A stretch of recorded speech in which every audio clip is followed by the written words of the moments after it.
I'm rocking All with right, I'm you because live. you rocking with me. It is what it is. All right, I am live. So it's GMD. Got this very special guest here, SinglePlayerCarl, fellow liberal content creator. So, we libs have to, stay together, right? And why don't you take a little bit to introduce yourself? Um, oh shit, I'm hearing a reflection of myself. Where's that coming from? Where's it coming from? Hey, what's up, one for you? How you doing? Is that coming from here? I think it's coming from here.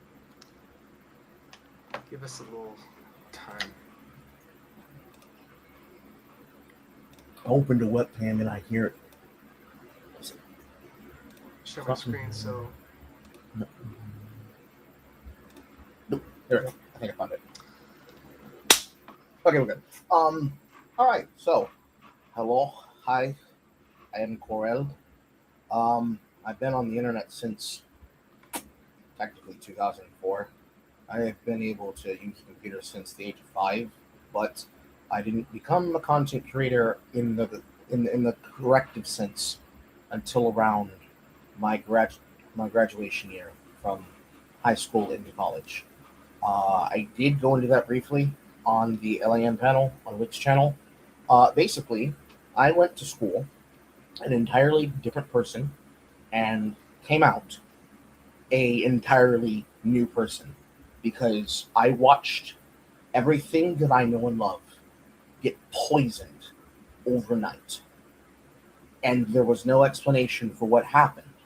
And up until I started becoming a much more avid watcher of all of back then, it was the skeptics from 2004 to 2014 to 2017, the entire era of the skeptics. Sorgoy of Applebee's, Shoo, what's your politics and what's your boyfriend's politics, and obviously the Canadian that sleeps in his bedroom.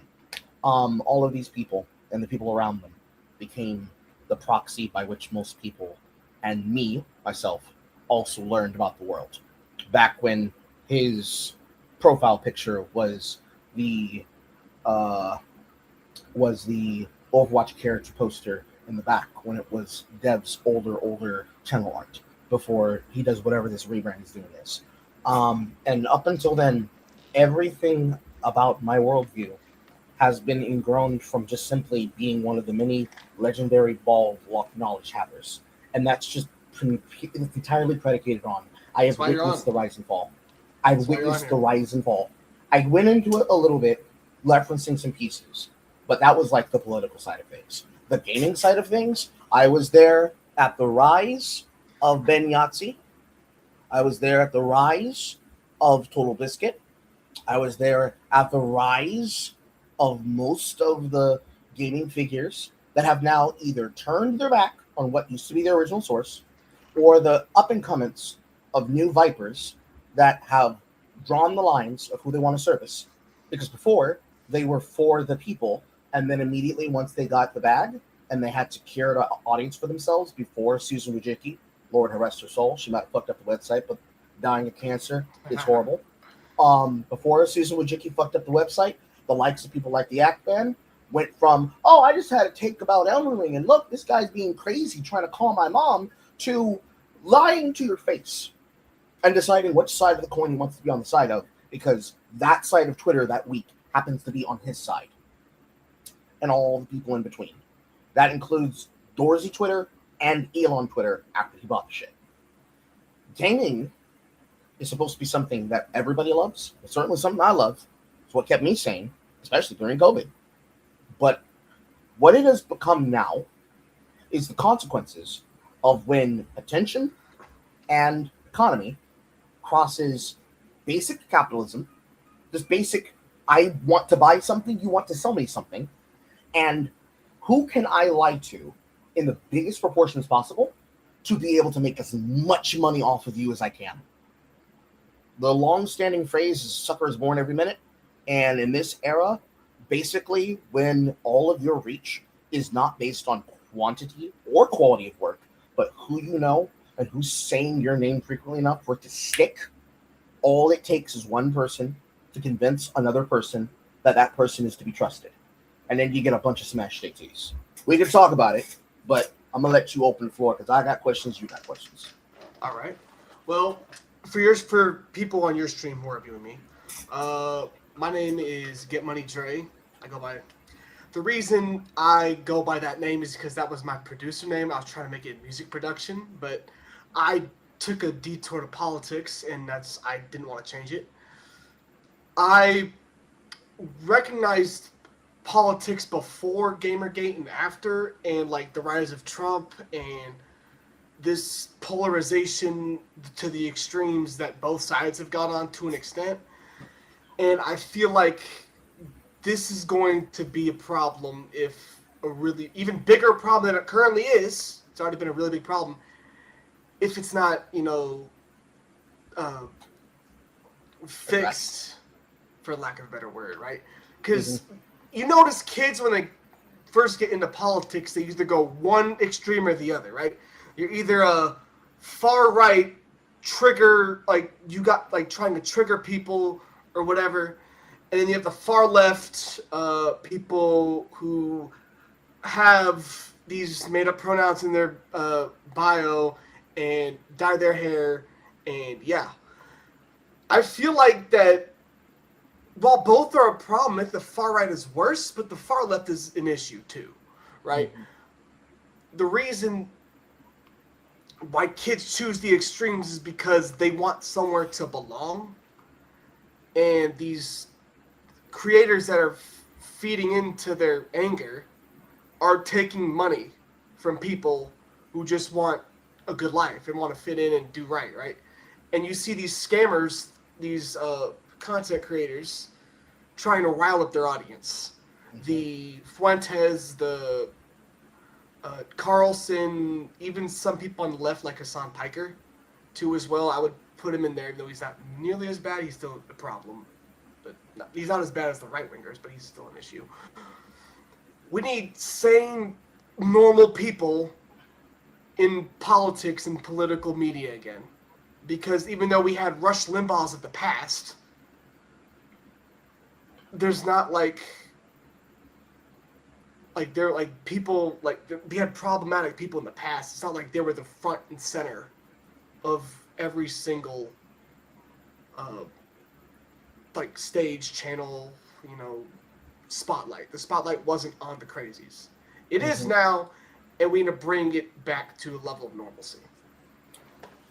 There's definitely a lot in there that I want to touch on. I think the first thing that I'd like to touch on is agree, but then slightly push back, just on the encapsulation of the issue, because it's more than just left and right, because it's degrading the entire spectrum of the scene. But really, the problem is that we have never seen such a non-androgynous example of how far that spectrum can become. Because now we've got different flavors of right. You've got the horror right, which is also the degen right. You've got the dissident right. You've got the Nazballs that couch most of their language in humor and in jokes that are meant to be self-referential and are meant to be meme magic weaponized, but ultimately it's just... For the audience, could you explain Nazballs for a second? So the Black Sun image that looks like multiple arms of the Hakenkreuz of the German 1945 National Socialist Party arranged in a circle, and it goes around like it's a sun. Those are Nazballs. You've seen probably some joke edits. I have unfortunately against my will seen those. But, the most famous one I think I can think of is the K-pop Demon Hunters one, where it's completely colored out blonde hair with forceful blue eyes, where they're staring at the person with indignancy and rage. But there's been various other versions of it. The unironic one, where they're not using anime girls and whatever is topical to try and push a person's buttons to trigger them, because not all of them are actual Nazballs. The actual real Nazballs. People like Comey Gagnon, for example. I don't know if you know who that is. I've heard the name. Is he the guy who... I've heard the name. I know I have. Examinist Consortium? Yep. The guy who's like a black Nazi, for lack of a better word. Yes. Who was basically supposed to be the other side of the coin. I have seen him on the platforms before. That person and people like him. Those are the individuals that now exist alongside pretty much every person that my chat is rattling off the names of. Not all of them, but a lot of them. So, like, you can put Shoe on Head in a position from where, unironically, at one point in time, her politics were whatever her boyfriend's happens to be. And then after marrying her current husband and lawyer, Eudaimania Esquire, and having this child, she has now landed somewhere on the position, especially after, in her own words, since Charlie Kirk's murder, the side of you guys would cheer at me getting murdered for them just simply talking about things you don't like. But then on the other side of that, you've got individuals like Comey Gagnon, and then you have things like the Not Fucking Around Coalition that lives here in my state of Stone Mountain, Georgia, and so does Comey Gagnon too. He's like 3 hours north near Buckhead and Bankhead over in like Loganville. He is a guy that runs a window company business, a home window company. I know these details because I literally covered him on my channel. I have a audience participation segment called Versus Chats, and he was one of the topics. I've been trying to interview him for a little bit, but he's hiding on TikTok right now. Originally, his account name was called Comey. Now it's just the letter F, but it's still the Comey-esque username that he's been using. He's been having TikTok debates. He's been doing the Dean Weathers method to try and rebuild himself. Because if you know anything about Comey Gagnon, you remember that all of those videos on his account, he completely Thanos them.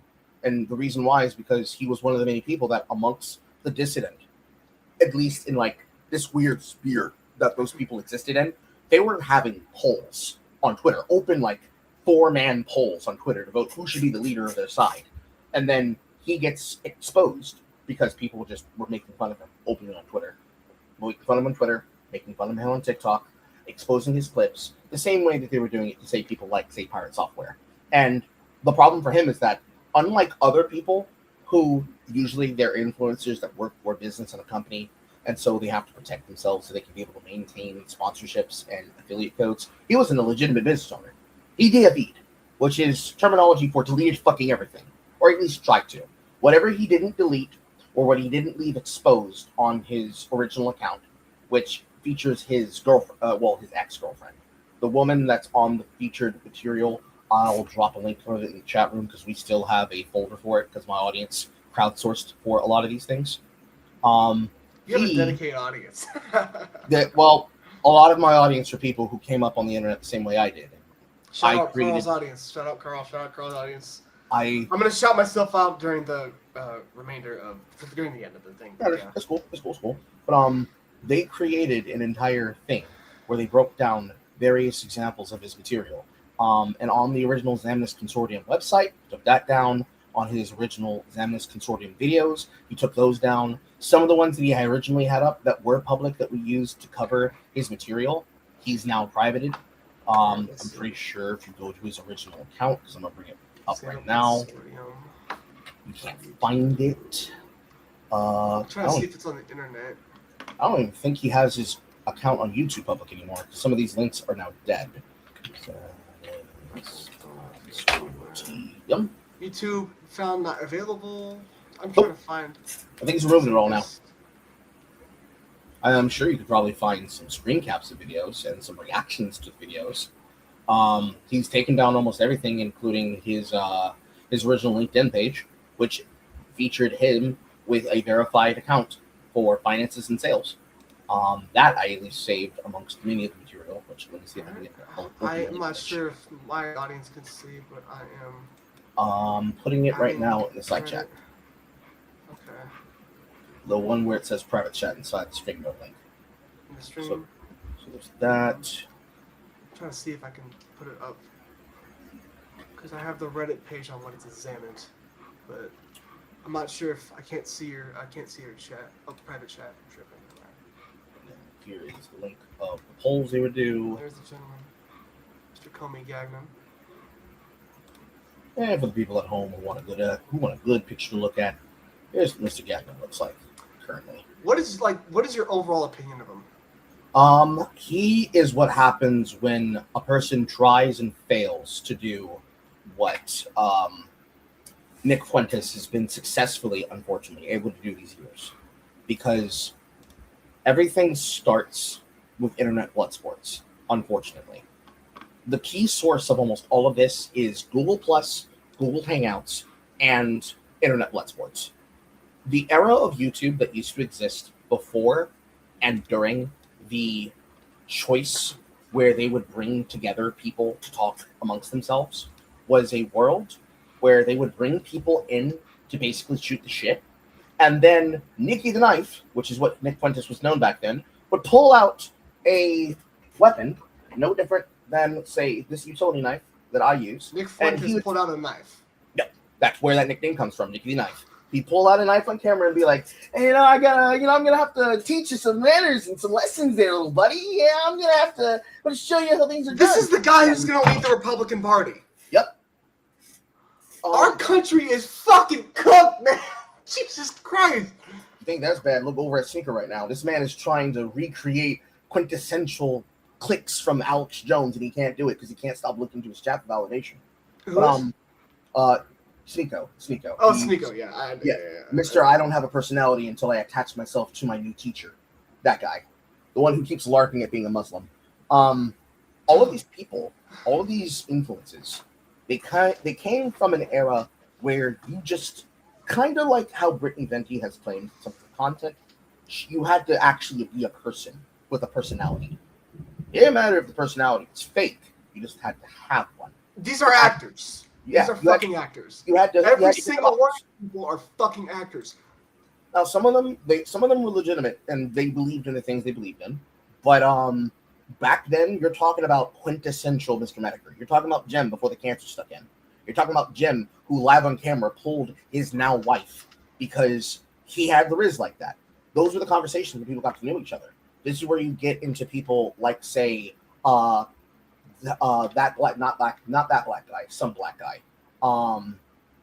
A lefty, originally called himself liberal, but just ended up becoming a crazy left-wing account who focused on comic books and things like that. Allowing people like Christy Winters and the who's who against them at that time. If you go back to the questions for the left videos that used to be created, all of those creators are in there. It's a big old gaggle of them. If people in the audience know ball, they know their names.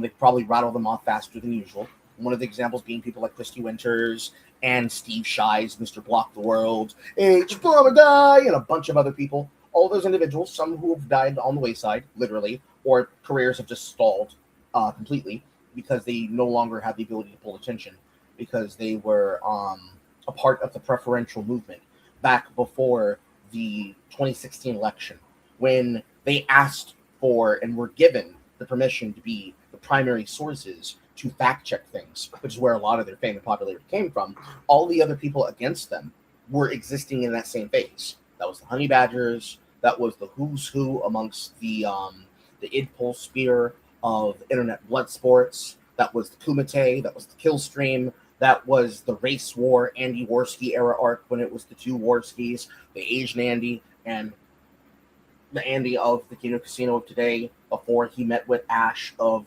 PPP and created the Kino Casino. All of those places, all those people, and people like Brittany Venti, and also people like Molly Yiannopoulos and Lieutenant Corbis / Soph, and even Vito Griswolti and Lindsay Ellis before she pulled away after getting her shit pushed in about Raya and the Last Dragon and being confidently wrong and loud publicly. All of these people made their claim and fame before the website and before the internet started punishing people for having the wrong opinions and the wrong politics publicly. Because then it was just as simple as, do you want free healthcare, yes or no? Now it's a ladder list of 100 things, and if you don't want all 100 of those things, they excommunicate you and remove your ability to have resources. People like Comey are what Nick would have been if people would have laughed him out of the fucking room. Because when you see what he has to say, it's no different than what you'd expect from the Not Fucking Around coalition still not in Georgia. The difference there is that at the minimum, they're black separatists, but they at least put their money where their mouth is. They have the ability to afford homes. This is a person who wants to be famous, but he can't pay the cost of being famous. The first cost is humiliation. The second cost is reach, virality, and attention. And then the third cost is criticism. He couldn't live the first cost. because that would directly affect his money, which is why everything was DFE'd. He's out here on his channel originally. It used to be the case that it was public, but the material that you can still find, which I can drop a link for that for anybody who wants to look at that required reading, because I actually come up in the search results. Let's do it. Drop it. I want to put it to my. I want to put it on my channel. I want people to read. I want. Maybe people can read it on my channel. Well, they can watch it. It's a live stream breakdown. But any of the people who want to go watch that as additional side reading from my channel, you would look at Coney Gagnon, the Xemnas Consortium, Negro Off and DFE, a summary, where I banged out in 4 hours a full breakdown of what is the issue with people like Coney. And realistically, what you're looking at there, if you were to watch it, is this is a man who would bring his own girlfriend into his content. The woman that he was doing videos with, where he was like interviewing himself with her, there was two versions. There was one where it's her and him dressed up, and then another one where it's both of them dressed down and she has her hair down. This is a guy whose entire worldview is, I will date women that are in this very specific niche, narrow letterbox view of how I see sex and nothing else. For people like Nick Fuentes, because we know he's gay, but he won't ever admit it, he lives in the box of, I want women that understand the future requires, and then they say the 1488, right? They say the 14 words. But then it's specifically that, but outside of that, I don't know what she likes. I don't know what she wants. I don't know her personal desires. I don't know what lives in her heart of hearts. I don't know what guides me. Don't really seem to have anything outside of this other than the political scene. For Coney Gagnon, I want a girl who wears her hair straight down and doesn't wear it with a bust down.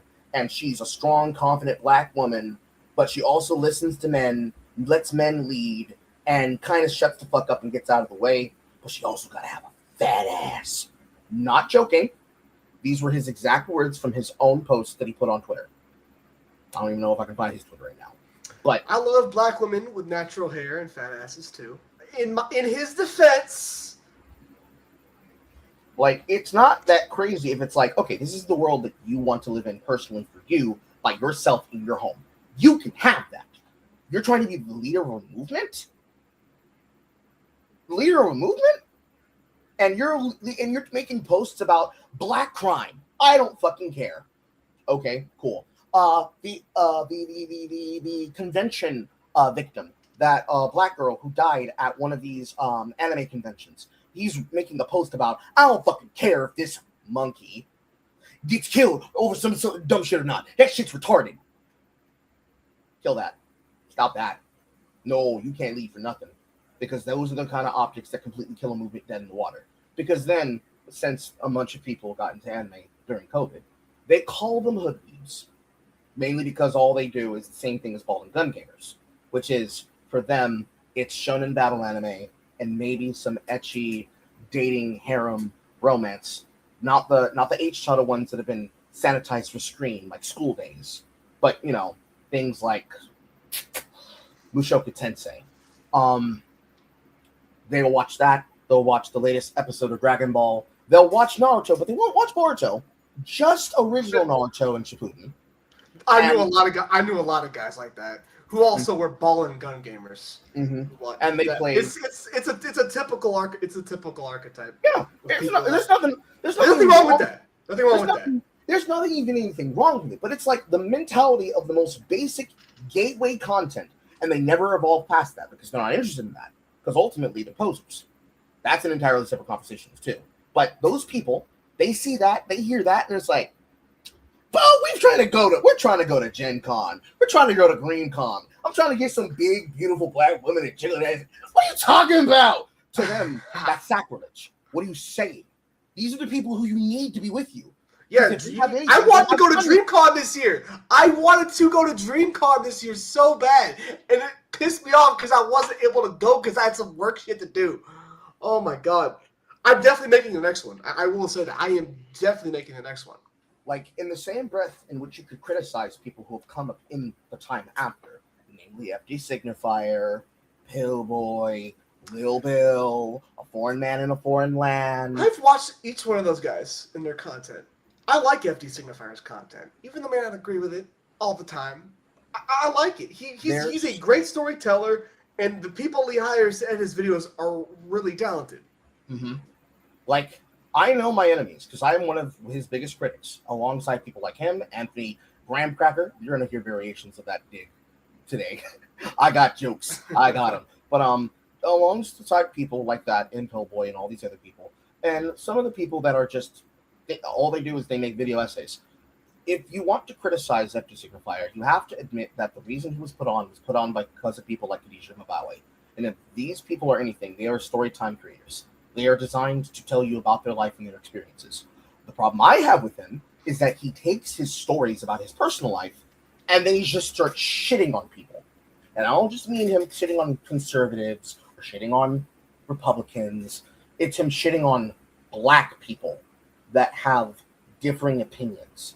And then he couches the words in a way where people who have been critical of my work have said, you're too mean, you're too rude, you use too many words, you're not nice enough. Which effectively what you're saying is, why don't you sanitize your words and be more like him?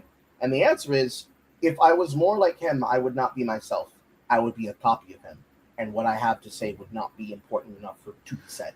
I like FD Signifier's content. I do. I get your criticism of him. Mm-hmm. I really do. I actually want to bring something else. I'm not sure if you agree with this me or not. A lot of FD Signifier's content is catering to white people Yes. who don't interact with very many black people. Yes. Let me recall. Were you the individual that I was talking to specifically when you were talking about your history and your background? And I was making yes. You were Okay. You were talking to me. Mm-hmm. So, do you remember when I asked that question, and one of the biggest people who just sat there dumbstruck was Soy Pill when I said, "Tell me what black is." You remember that, right? Yeah. Because on that same panel, that was when I said to Tally, "Don't worry, I'm gonna say it with you." And Whick was like, "Carl, you're saying that shit a little bit too crisp. You gotta use like remove some letters or some shit. God damn!" And it made Tally laugh. Those are the people that he makes his content for. He makes his content for people like Soy Pill. Yeah. Because the word in any concept, we'll use the soft day long G, nigga. The words were not designed for people like Soy Pill to understand without having what I call a media explainer to hold his hand. Yeah. It's what these kinds of creators specialize in. Some of them, to their degree, they specialize in them wisely. People like Anthony Graham Snacker is a perfect example of it. He is what a lefty CBR reader who would have been at the time making posts and making articles about books, manga, and graphic novels would do if he wanted to talk back to just some guy during, say, the era in which we were looking at the rollout of The Last of Us Part 2. And that developmental kit leak came out. And they were striking down videos of it using that shell company so that they could stop the information from being out there. Not just that people were talking about it, or excuse me, people were showing it, that they were talking about what was in it and the reasons why it's like, oh no, they think this man is a fucking hack of a writer. People at that time would have been going to people like him to be the explainer because they wouldn't listen to people like me, they wouldn't listen to people like you, they wouldn't listen to people like Dev, they wouldn't listen to people like Wick. And Wick doesn't strike me as a big gamer, but they wouldn't. They would go to somebody who basically is, hello, fellow kids of the media sphere. That's what we just call and describe transplant workers. You see a lot of them when it comes to anime. Like that one guy, Tony something Jr.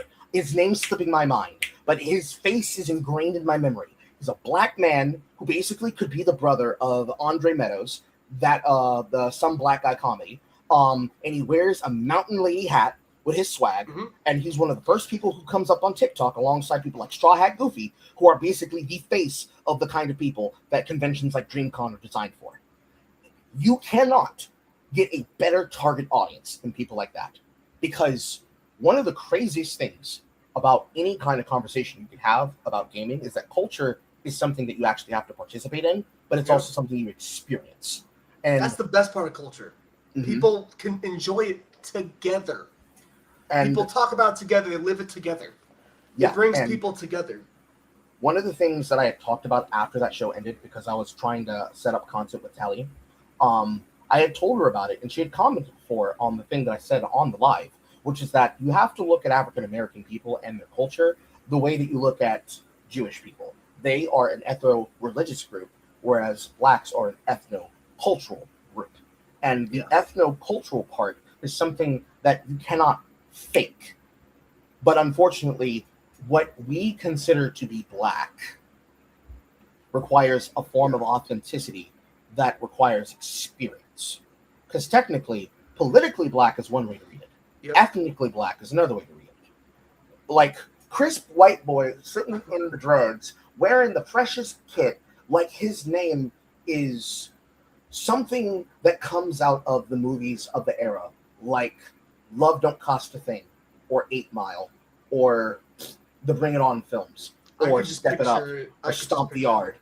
Yep. All of those people, that is not something that comes from nothing. The best example I could probably use is the Drumline movie. One, featuring Nick Cannon, back before he became basically Vegeta, trying to expand his bloodline, having kids nonstop, naming his daughter shit that sounds like an romanization of a person's name. Powerful Queen Cannon. What the fuck they come up with that shit, Vegeta? But back then, the kind of white boy that you'd expect to be in a film like that allegedly could talk to and could pull a black woman. That one white guy from Eurotrip. I don't remember the name of the actor, but I remember the face of the guy. Yeah. And if you've seen this film, you know who I'm talking about too, because it's the lanky white kid who pulls the big fat Shaniqua that has sex with him with a condom in the film. People like that are not people who have to fake being in proximity to blackness, because they have to have some inherent level of credibility. That's what makes them respectable. So when I was doing the whole thing where Whick was like, you gotta pipe down a little bit, Carl. I'm like, don't hurt him, white chocolate. That comes from having earned credibility with the black people. So when they say things, I've been called white chocolate countless times. Yes. Light bright, white chocolate, blue eyes, my eyes are green. White boy. White bright, white chocolate, vanilla and mint, vanilla and sprinkles, white Carlton. Now, I've gotten Carlton, period, obviously, for obvious reasons. All these things are terms of endearment. And one of the main things about it is that a cultural mark of being in proximity to black culture is Lil White. They call me Lil White a lot. Yeah, we're whites do one too.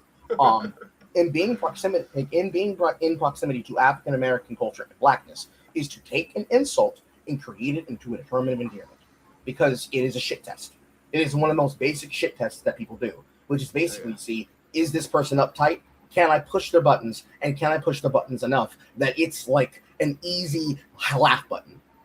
You know those buttons that used to sell at Staples where you slap them? You need to be able to take the joke, like roasting culture, people roast each other, you have to get at each other, you can't be too much of a bitch, right? Like that early era of MTV, back when they would have all the reality shows. Number one on the screen, Will of Amarama, Yamama. Entire roast competitions being hosted by celebrities. Yeah, those were those. I was a kid watching those. Those were a time. I was a baby watching those, but those were those were a time. The entire culture requires 3 kinds of people. It requires people like FD Signifier. It requires people like myself, and it also requires people like Comedian Modalway or people like Pillboy. Pillboy, I don't think he's ever shown his face. I don't think he ever will. But he's got a video essayist that basically writes how the example that I criticized him and FD Signifier collectively on a 3-hour video of was about how you should basically silence yourself, turn over your culture, and let black femmes lead. And for people like that, the idea that most people have is that the blacks have a vibe and that the men of the culture live the vibe, whereas the women of the culture like the ideas and themes of the vibe. Because it's just a projection of the Longhouse. In that big-ass village that they say it takes to create and make children, the men are the ones that are the frequency and the lifeline of the culture, and the women are the ones that decide the attenuation. So for them, where African-American, Mexican, and Brazilian men are just going to always be sucked towards battle anime and Dragon Ball.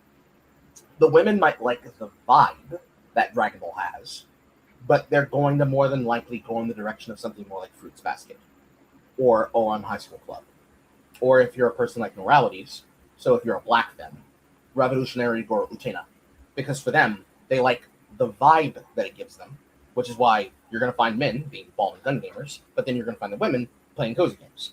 It's just the attenuation of how they work. The women typically play stuff like or socialize into like Animal Crossing or Pokopia, stuff like that. And you see the men usually playing 2K or sometimes like 2K and COD, Madden, sometimes FIFA, sometimes Fortnite. It really depends on what they have the ability to afford. I will say this, that women typically branch out more when it comes to video games. They do. They become the social gate upon which other people then enter into the culture. So the way that it works is that you tell your friends about a new person who wants to be in the group, but then it's like, hey, you got to be my girl though. And the reason why is because your girl then tell her girlfriends to do research on this guy, and before you know it, they've given you an FBI dossier about this guy's background. Like, oh, he doesn't like Latina women, he drinks coffee on Wednesdays, and he likes to go for yoga on Fridays, and he said the N-word 5 times in his life, but only 4 of them were legal. Watch him. That's how they do. That is how they do. That is how the social culture has always been. That's been the same amongst all of them, but African Americans more so, because they are very aware. They're hyper vigilant, I should say, against posers. They don't have a problem with people being in proximity. Now, I say that, and I'm saying that in the sense of like normal people who aren't watching us right now. The normies don't care about the people who are in proximity to whiteness.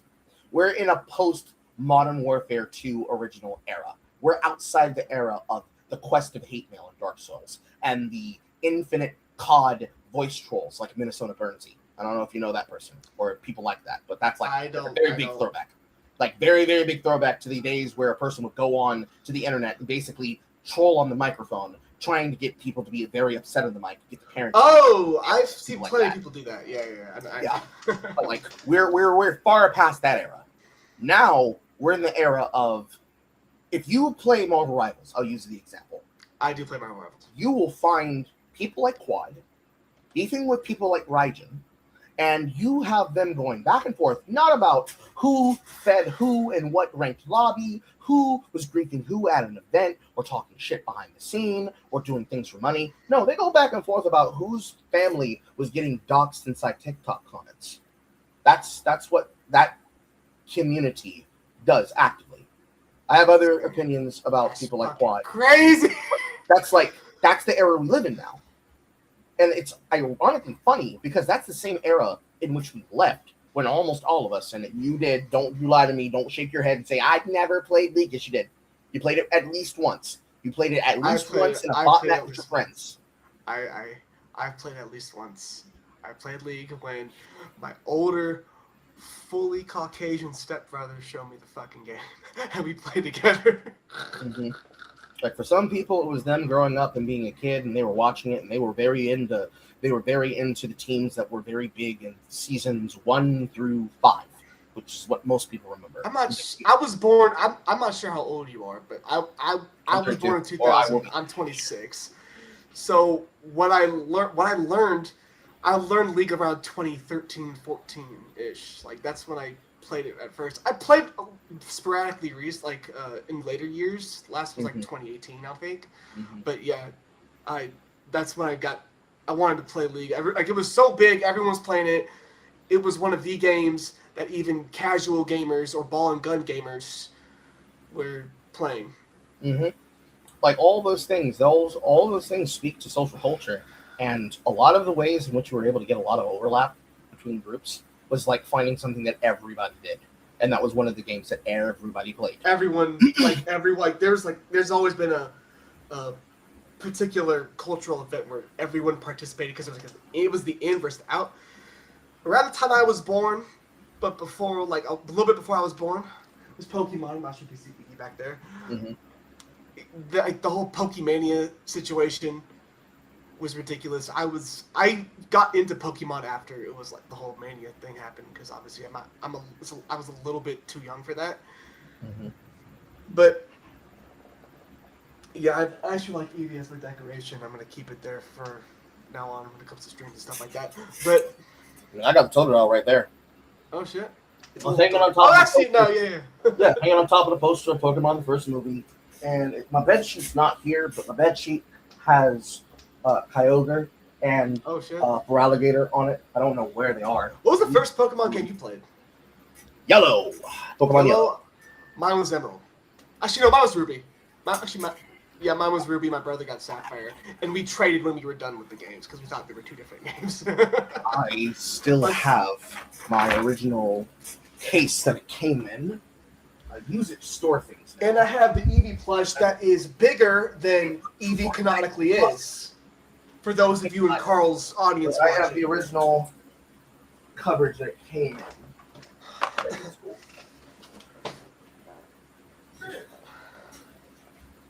I wasn't planning on talking about the physics, but Pokemon's actually a pretty good example for us to build the conversation from. It is.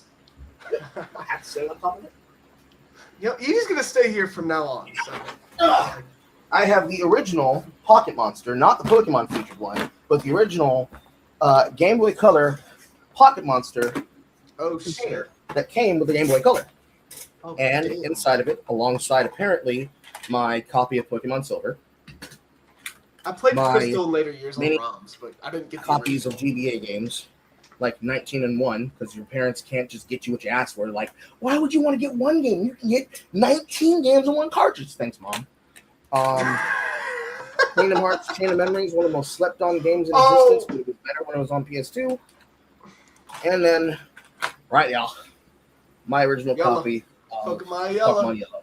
And you can see there on top of it, if you really look close, where I covered it with pink crayon so that nobody else would touch it, because pink equals icky equals girls, which means they don't touch my stuff. That's what happened. I don't know what the hell Carl was thinking back then, but he was on something. And I've got a bunch of other tech stuff in here that isn't necessary or relevant. But oh yeah. And then of course the actual ship launched Game Boy Color with more of the paint. So you were like 6, 5, 6, 7 when you bought that, right? Hold on, I can't hear you. I don't have the headset on. My bad. Go ahead. What was that? You were like 5, 6, 7 years old when you. Oh yes, had yes, that. exactly. I was like 2 when I first played Pokemon. I was 2 years old. My mom just got to a new house, right? And she bought me and my twin brother Game Boy Advances with a copy of Ruby and a copy of Sapphire.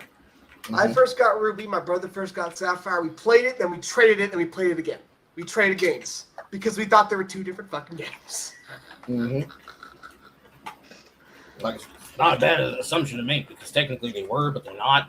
But That's only how all Pokemon releases are. I had to explain to my mom in later years that one game, there's similar games. We got to get, my brother got to get one, and I got to get the other so we can like do like trade and catch them all because there's game exclusive monsters. Mm-hmm. Sometimes she got it, sometimes she didn't. Right? Mm-hmm. Mm-hmm. Like that entire era of existence is like very quintessential to like core Black memories, because that's basically like the Sorting Hat of the inner city urbanite.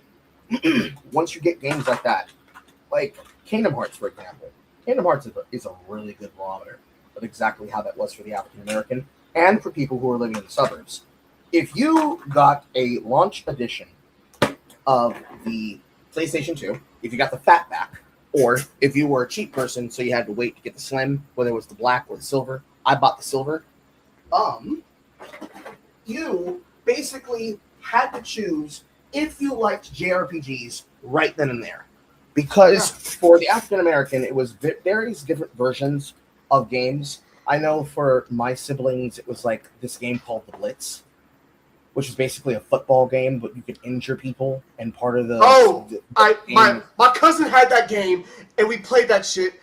I wasn't even into I didn't even know shit about football at the time, but I like the fact that I could just beat the crap out of people. Yeah. We went to whenever family reunion, we went to his house, we played fucking NFL Blitz, and we did that shit. Me, my brother, and my cousin, we played on the same team, trying to beat the shit out of the other team.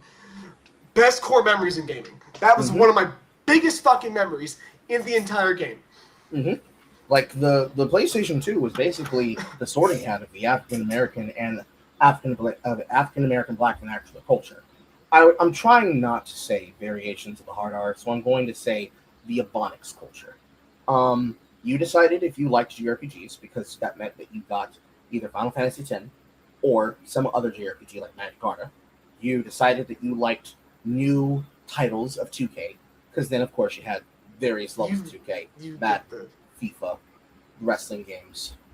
It would have been WWF back then, but well, Nintendo 64 would have been WWF. FIFA wasn't widely released in the States at that time, I don't think. No, it was not.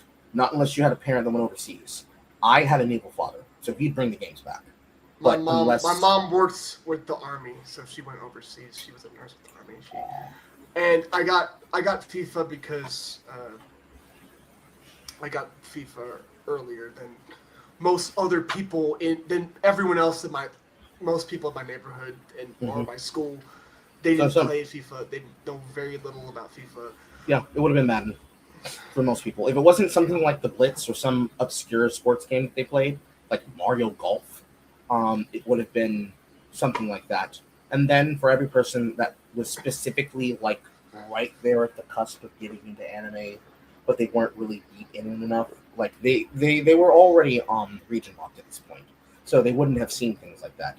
They would have had to gone down one of 3 routes. They would have had to gone down the route of either Phantasy Star, Star Ocean, or Kingdom Hearts. And for most people that was it was going to be definitely Kingdom Hearts. And by the time people pick Kingdom Hearts, because if they didn't already love Final Fantasy, like if they were a fan of it, because back then they cared about products, so they had backwards compatibility. If they weren't already playing Final Fantasy VII or Final Fantasy VIII, because most people skipped 9, they were playing Final Fantasy X, and they were getting a memory card from one of their friends that already had the Albed language saved, so they could get the translation bonus of understanding what the Albedian language was saying in those cutscenes. And then if they had an international version of the game, they were playing against Penitents, but at that point it's like grinding. So they're not really interested in that. But then if they had Kingdom Hearts, it's like, okay, I played the game for like 50 hours, and now I'm sitting here hard grinding for my Infinity Crown in the first version of the game, not the final mixed version of the game. That they wouldn't get that for like what, another 12 years. But that's what they chose. Around that, yeah. I don't know that's what originally would have chosen. And for most of those people, once they got into that, it was off to the races to be a weeb, because then they became a fan of all of the things that were popular at that time. At that time, it would have been Shonen Jump. It would have been Shaman King. It would have been the censored version of 4Kids One Piece. It would have been 3-4 different installments of Yu-Gi-Oh! Maybe some Duel Masters, maybe some Battle Beat 'em On, or one of those other toy-based franchise shows that they would have shown between Disney, Cartoon Network, and Nickelodeon. Definitely Beyblade. Original Beyblade. No. When Beyblades hit schoolyard, people they hit fast. Everyone had like they hit like that. Like it was crack. It was like crack in the 80s and 90s. Even if you didn't really like it, you had one. You had one. Yeah. Both boys and girls played in my school. I'm not sure how other schools were the same, but both boys and girls had them in my neighborhood school. Somewhere in this room is a magnetic core, and I do remember when I had one of those plastic dome stadiums, I had a plastic electronic light-up Dronzer, just because I happened to own the Nintendo GameCube edition of Beyblade. And it was a very decent game with very decent mechanics, because it also got me into things like Custom Robo, and games like that haven't been on these platforms since. But bring it back in. These things were the sorting hats for how everybody got into shit. Because if they weren't already playing the first-person shooter games on the platforms, they would have chosen that as what would have then brought them now into things like Warframe. Because either they're still playing COD, and they're just playing the newest edition year after year, playing it as some people do. Some like I know the ball and gun gamers, like the like the ball and gun gamers in my school. Yeah, they did. Mhm. In my high school, they still play the new COD. Like when Mhm. I keep up with them, it's been a while, but sometimes I hear things like I see things on like Instagram or Snapchat or whatever, and yeah, people are still buying the newest COD, even though it's not as much as. I bought the Black Ops 2 port. The multiplayer's fucked. I haven't had the fucking chance to play online multiplayer with my friends on Black Ops 2 for the PS5, but Mhm. But it's like, in those points, they would have gone between whichever one brought them to where they were. And those were like very formative core memories for a lot of those people, especially African Americans. And the honest reason is because those games are cheap. That's the honest reason. It's the same reason why you have a lot of African Americans that are part of the FGC. What's a game that gets dumpstered the moment the newest title comes out? Fighting games. What's going to be cheapest in the rack inside the same bin that they put the dollar movies? Fighting games. fighting games. That's why I If have it's that not 1901. If it's not like, I mean, technically the latest sports games get thrown at the top too, but They do. Like, for me, the game that I cared even more about so most, actually. yes, But I'm not. I'm not sure if you ever played like 2K or Madden or anything like that. I did. I was not a fan of it, but it was because I actually played real basketball, and all the people that were playing basketball with me in I those did too. games, Yep. they Yep. I played high school and college basketball. So yeah, no, you're on the basketball team. You play 2K by default. Mhm. You need to buy 2K. No option. You play it. You're in a football team. Play Madden. Soccer team. FIFA. Mm-hmm. Like for me, because I was actually playing the game and on a team, it was like these people are talking trash because they play this game religiously. Because when they go home, they don't have extracurriculars. When I go home, I have extracurriculars and homework. So it's like, stop talking trash and put it on guard right now, center of the court. I was a point guard. These people could not shake my ankles. Ho ho ho! Green giant crack. Oh, I guess you're gonna have to My sit on team the was court. really good in high school. Mhm. I was on a really good high school team, so I was towards the end of the bench. I was a fan favorite. Got in barely. Same thing with college. I didn't get much playing time, but I That got was what it was. I was good. I'm better than the average person. I could hold my own against the average person. I could grab the rim when in my prime. I'm 5'5". I could almost dunk in my Yeah. prime, but I can't now. I can still beat the average person in a game of basketball. I'm not like a scrub or anything, but But it's Anyway. like, for all those people, where it's like they're talking mad trash while they're playing this game. It's like they couldn't do the action IRL, and especially with fighting games. Oh boy, you want to talk everyone thinks fighting is the most. Everyone thinks they can fight in real life. Great, let's see you fight. like If people know how to fight, most people who say they can fight can't fight for shit. I used to be one of those people. Mm-hmm. Go ahead. I did amateur boxing for a few years after basketball ended. Like, what the hell am I gonna do? So I did some amateur boxing. I did sparring. I trained. This shit is hard. You have Not siblings? I have siblings. You have male siblings. I have 3 brothers. They're all. One of them is a twin, but they're all older than me, and they all are bigger than me. They're all, even adult-wise, they're all taller than me. Do you remember that age where whatever it was about, even if it was over something fucking stupid, you were fighting like prime Goku Vegeta? Do you remember those days? Yep, I do. I remember fighting him. I remember fighting my brothers over the most stupidest shit. The thing is, he couldn't fight either. So if you're just fighting each other, it was prime Goku Vegeta, but it seemed like it. But yeah, like you're in the supermarket having a slap. Yeah. You know what? I was fight shit. My mom was like, "Y'all stop it, or you ain't get dinner tonight." We didn't stop, and we didn't get dinner that night. I feel shit. We went to bed hungry. I feel like when it came to the African Eat, sleep for dinner.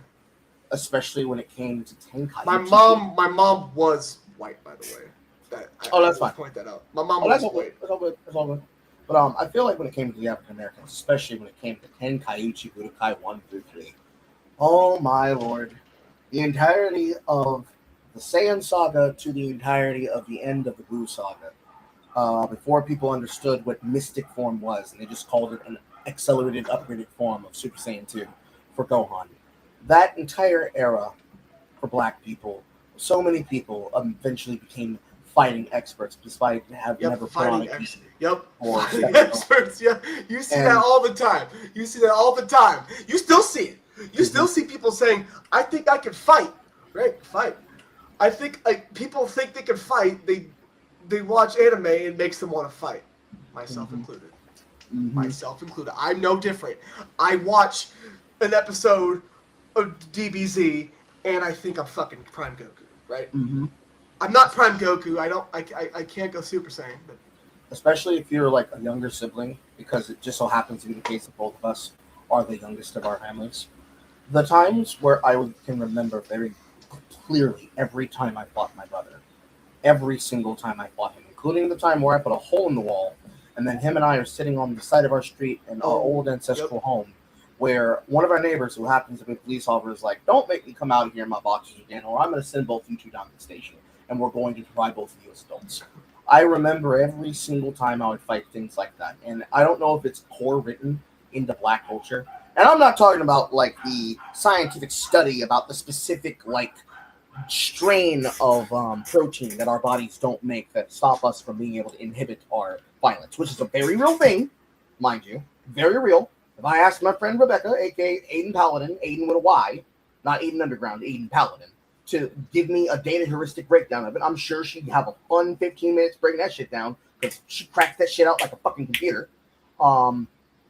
If I'm talking about the kind of violence is inherent to the black culture, where you always feel like if you say the wrong thing, you're going to start hearing the drums. For me, it's saxophones. For you, it might be Freebird. For another white guy that happens to like have a spiritual neo soul sister mom or like a flower child white woman, it's probably Fleetwood Mac's Tusk, the reinvented version, where you can hear the drums in the background real loud. I know this. I know you're thinking. I know what you think when you say the saxophones. I know. You hear. You just like. You know. Like I'm not sure. Like how many parties you've been to, but whenever you see a promotional flyer, leave the beef at home parties. They do anything besides leave the beef at home. People bring their drama there. They bring all of their problems there, and they think a social gathering with a bunch of people is going to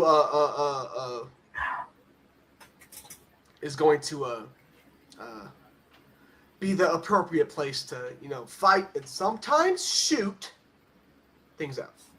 Like I'm not sure how much experience you have with. Way too much.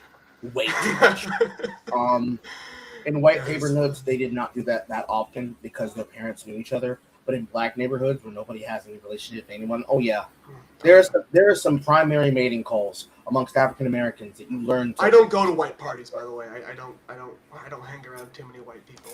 I do that on purpose, by the way. I don't hang around too many white people. The most white people I ever talked to for a long period of time was on the Whick Panels. So, like, as a person who comes from the culture, you definitely know there are some very specific sounds, like mating calls for birds, that tell you whether or not you are in immediate danger.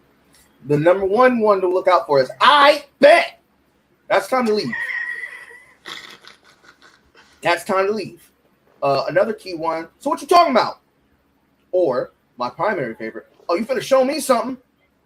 That means somebody has some shit that didn't finish, and they have brought it to resume. It's like a quick save for cultural indifferences. It started at school, now it's about to happen at the black party, and maybe if this really, really, really ghetto, they bring it to graduation night. My school wasn't that, but I did hear of other schools that had that, but no, my school was. Let's say there were women who, or girls who fought in their pajamas, the Cookie Monster pajamas, and one girl who always eats Takis. I know you had the Taki. I know like either it was Takis or hot chips or some sort of spicy snack.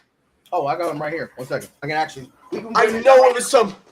I know some sort of spicy snack that someone had, and those girls could always fight. Usually in their bonnets. They usually wear their bonnets. 7 a.m. 7 a.m. Fight another girl. Yep. 7 a.m. Come to class. They don't have their hair done, so they're Square still up like this. Square up like head back. Yep. Yes, sir. Yes, sir. Come to school Got mine right 7 a.m. Still wearing the fucking silk bonnet with the pink fucking frame. Always wide brim, never the short frame, because that actually leaves marks on the hair. Can't see the baby hairs. And I got all the snacks right here. If they were actually in proximity to Asian marketplaces, it was nori snacks. If they were at the real marketplaces, they were buying things like hard catfish jerky. If they were just the basic bitch, they were eating hot chips. Oh yeah, hot spice, hot chips. I forget where the bag went. Some of them hot chips, hot fries, hot chips, Hot fries, hot popcorn, hot popcorn. And then, Yep. And then Every I remember skipping school to buy the fucking Mike and Ike's hot pop. I remember skipping school to buy that shit. Okay, and a lot of my girlfriends, like female friends, we would share shit together. Sometimes we were so broke,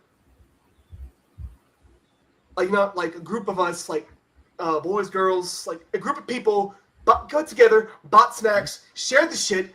One person, Mike and Ike's, another person, hot fries. Sometimes Takis, the blue Takis especially. Those were always the most bots.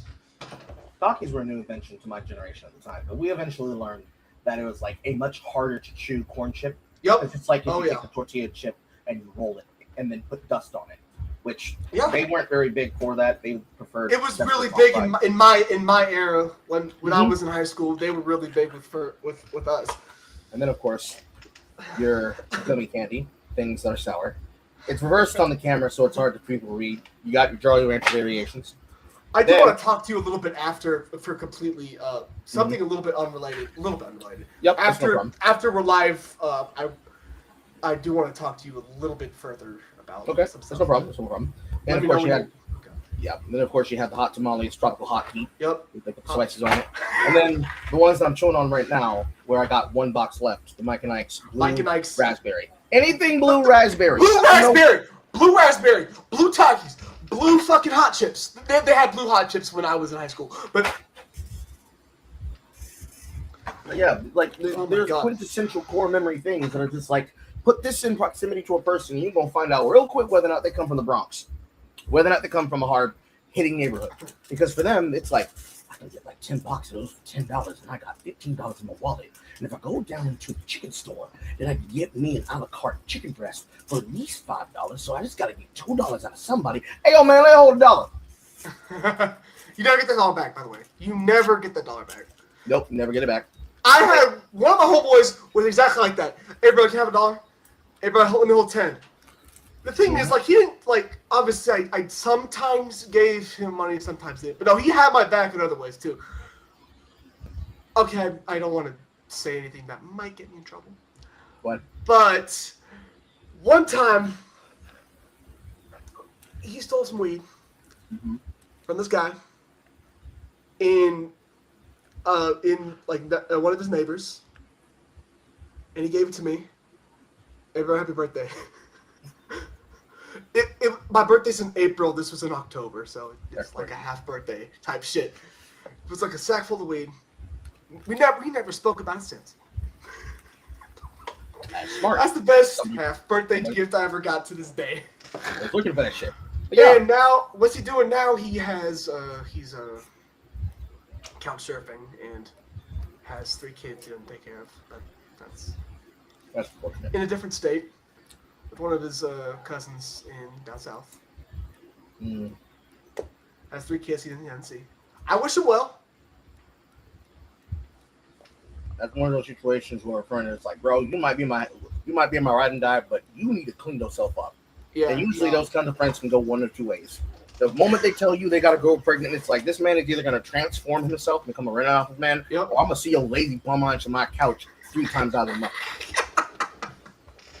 all of this to quintessentially say, when I'm quantifying soy pill, when I was quantifying and qualifying what black is, well, everything we just discussed, that is black. Everything. Everything.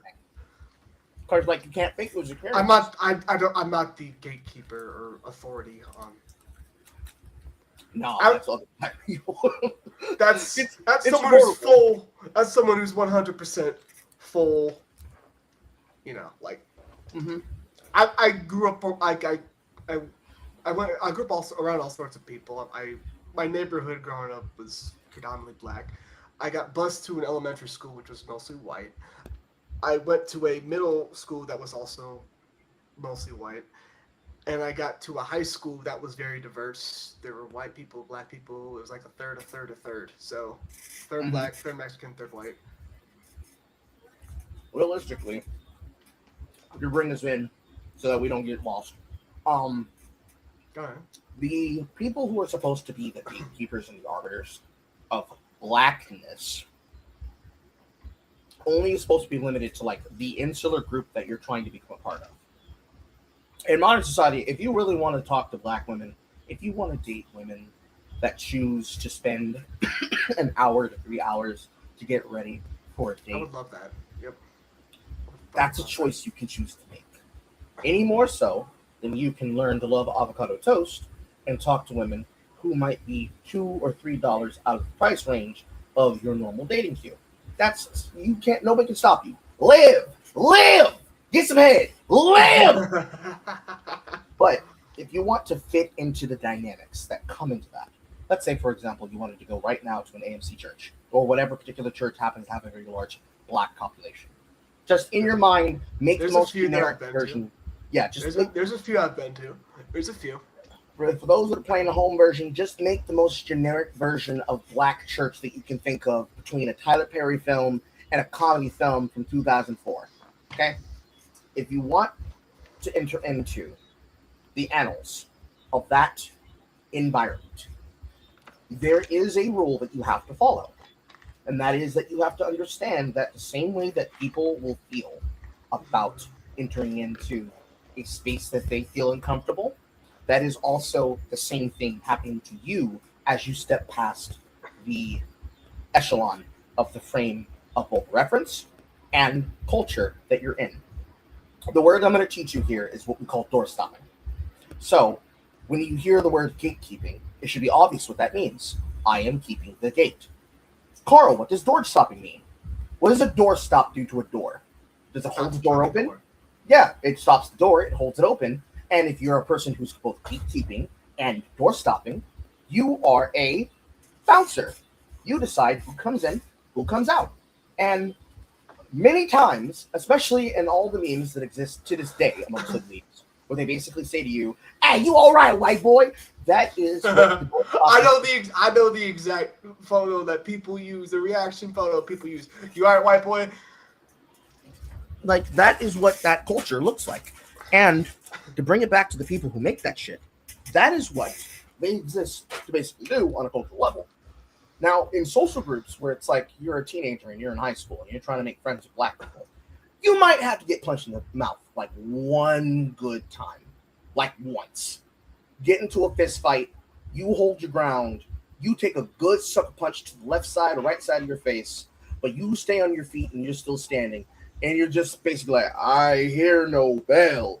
And they'd be like, "You know what, you got moxie, you got spunk, you all right, white boy." And then the doors come flying open. Oh, black church, a little bit different, because now you're speaking about a formal situation.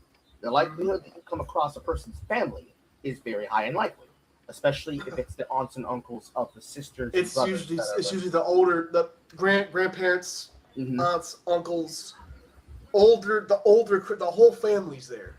Mm-hmm. Everyone's there. In those situations, if it's not even sometimes the parents, it's the brothers and the sisters that are the aunts and the uncles to the parents that are also responsible for you. If the aunt or the uncle doesn't like your vibe, you're not getting in. You might be in the same building, you might be in the same room, you might clink and just, especially if they happen to have meals after the service, but you are not coming over to their house. You can be friends with the children, you can be a biller in the community, you can donate $50+ every single time you go to church, but you ain't stepping foot in their house because they don't trust you. And the reason why they don't You have to trust learn how to. You have to learn how to talk to the older folks too, as well. Yes. As well Yes. as, you know, your peers your age, you know, stuff like that. Yes. Like you can't. They don't I'm pretty trust good you at inherently. Yeah, they don't. They don't trust you inherently. I pull on the example of, say, the Fresh Prince of Bel-Air, the relationship between the character that was being played by Don Cheadle and the relationship that Will had to him and Uncle Banks Uncle Phil rather, that Uncle Phil told him about. And About how. Go ahead. You finish. Yeah, it was the relationship that the character that was like the very old school black friend that Will had that was played by Don Cheadle. I'm forgetting the name. It's not Jazzy Jeff. It's another character that was a guest star role for Don Cheadle, where Uncle Phil told him that this boy is not good for you and he's not good for your life because he was representative of the old life they came from. Because there are two specific episodes. There was the one with Will's father, which is the world famous "Why Don't He Want Me?" But then there was also the example of this friend that represented the street life that Will came from, that put him in the scenario that was the premise for the show. Yep. You have to. Yep. The guy's name was Trey, I believe. Yes. Trey. Yes. Trev or Trey. One of those two things. Trey. That he was trying to like talk to Hillary, and unlike Jazz, he was successful. Mm-hmm. Like those are the situations where the reason they don't let you in their house is because that's how people steal from you. Like straight up, that's the answer. I never understood that answer for a very long time until I got stolen from, and it wasn't because of somebody I invited over. It's somebody that my sibling invited over because they stole something critical. Oh, yep. Oh my god. I remember. Oh fucking hell. One of my cousins stole my Heart Gold, my Pokemon Heart Gold copy, and I still am fucking pissed about that shit. He denies it to this day, but I still remember stealing my Heart Gold. I had so much shinies, few level 100s, and I was fucking 10 years old at the time. Okay, like I was trying to build a competitive team for the video game championships that year. I was saving money to travel from the Midwest to, I'm not sure where they were that year. I think they were in Cali, but I could be mistaken for something else, but they were not, they were in a few states away. Right? A few states away. Mm-hmm. I still remember that. Like people never admit it, but I know it was him who stole my fucking Heart Gold. I never got it back. All that gone. And that was my favorite. That was my favorite game to play ever. Pokemon Heart Gold, Soul Silver. That was my favorite. That's still to this day my favorite Pokemon. I still remember that shit.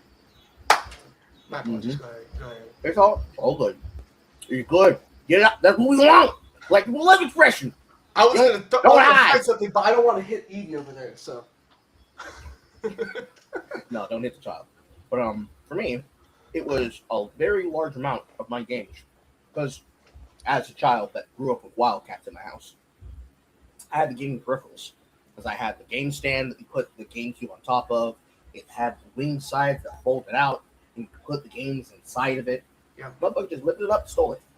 And the disc that was in, well, actually, no, they stole the disc in the PS2 and all the games around the PS2 and the wires to the PS2, but they left the PS2. Like, you're going to steal my shit. Can you steal all of it? Now I can't even play my shit right now until I get new wires and cords. And for me, it was upsetting because not only was it a day in which my parents told me I could not lock my door. That's another thing you can't do in black people's houses, which is lock doors, especially if you're with children. That's an entirely separate conversation we can have later. But it was something that happened not because somebody I invited over, somebody my sibling invited over. They had full access to my home, and it's like I could feel it through the gamer vibes. Somebody was touching my things. And when I came back home and saw that, because I didn't pull my door fully closed when I locked it, because I had a way to unlock my door, but it's like, I'm going to make it look like it's not locked, even though I didn't fully shut it because I didn't break the rules. This got me fucking taken for like nearly $750 worth of shit. And it was really annoying because I paid for that money with money that I made over summer vacations. I worked for it. I slaved for it. Did you ever get the games back? Much more. No, I did not, but I got the person back who stole it. But they also stole other things from us. They stole specific memorabilia that belonged to my mother. I got that stuff back because I happened to have been working at the time as a civil servant with government, which led into my career as a Fed. But I never got my things back because You probably sold them since. yeah, like I sold them. That's very common.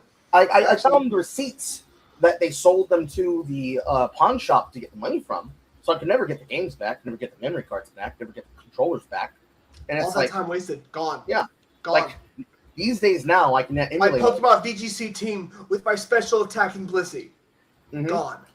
Like I could now emulate all the things that I've lost and play on a Dolphin emulator. But it's the whole. It was the sting of the fact that I worked for it with my blood, sweat, and tears, which is the same shit that happens when a guy crashes out when his girlfriend deletes his my player profile. Like I worked for that shit. I see those reactions, and I see the reactions of a girl throwing this guy's PS4 in the pool, just to get him a PS5. But she's surprised that he's not happy that she got him the PS5. Because like the entire I had to explain to one of my girlfriends why, like my female friends, one of my female friends, why that was such. Like she's like he got in the new one. Like she was like she got in the new one. Why is he complaining? I had to explain the concept of time wasted. This guy probably worked hard to get virtual coins for his My Player, to cook people in my park, and then all that's gone. And he brought, why is she not happy? Like that's the blood, sweat, and tears. Unfortunately, that doesn't transfer. I'm not sure if I haven't played 2K since 2K20, so I don't know if they have like a transferability thing now. I really don't know.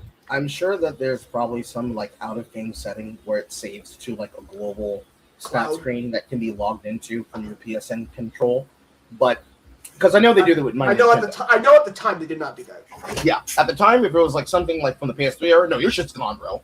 It was gone. But like my Nintendo for Nintendo games, they do this.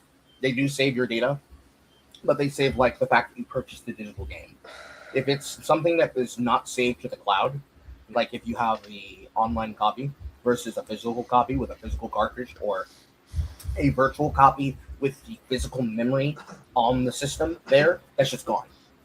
And it's heartbreaking because something that we can harvest out of this part of the conversation is that for blacks, the need for social proof is as important as history and time. I know the need. Yup. The need for social proof.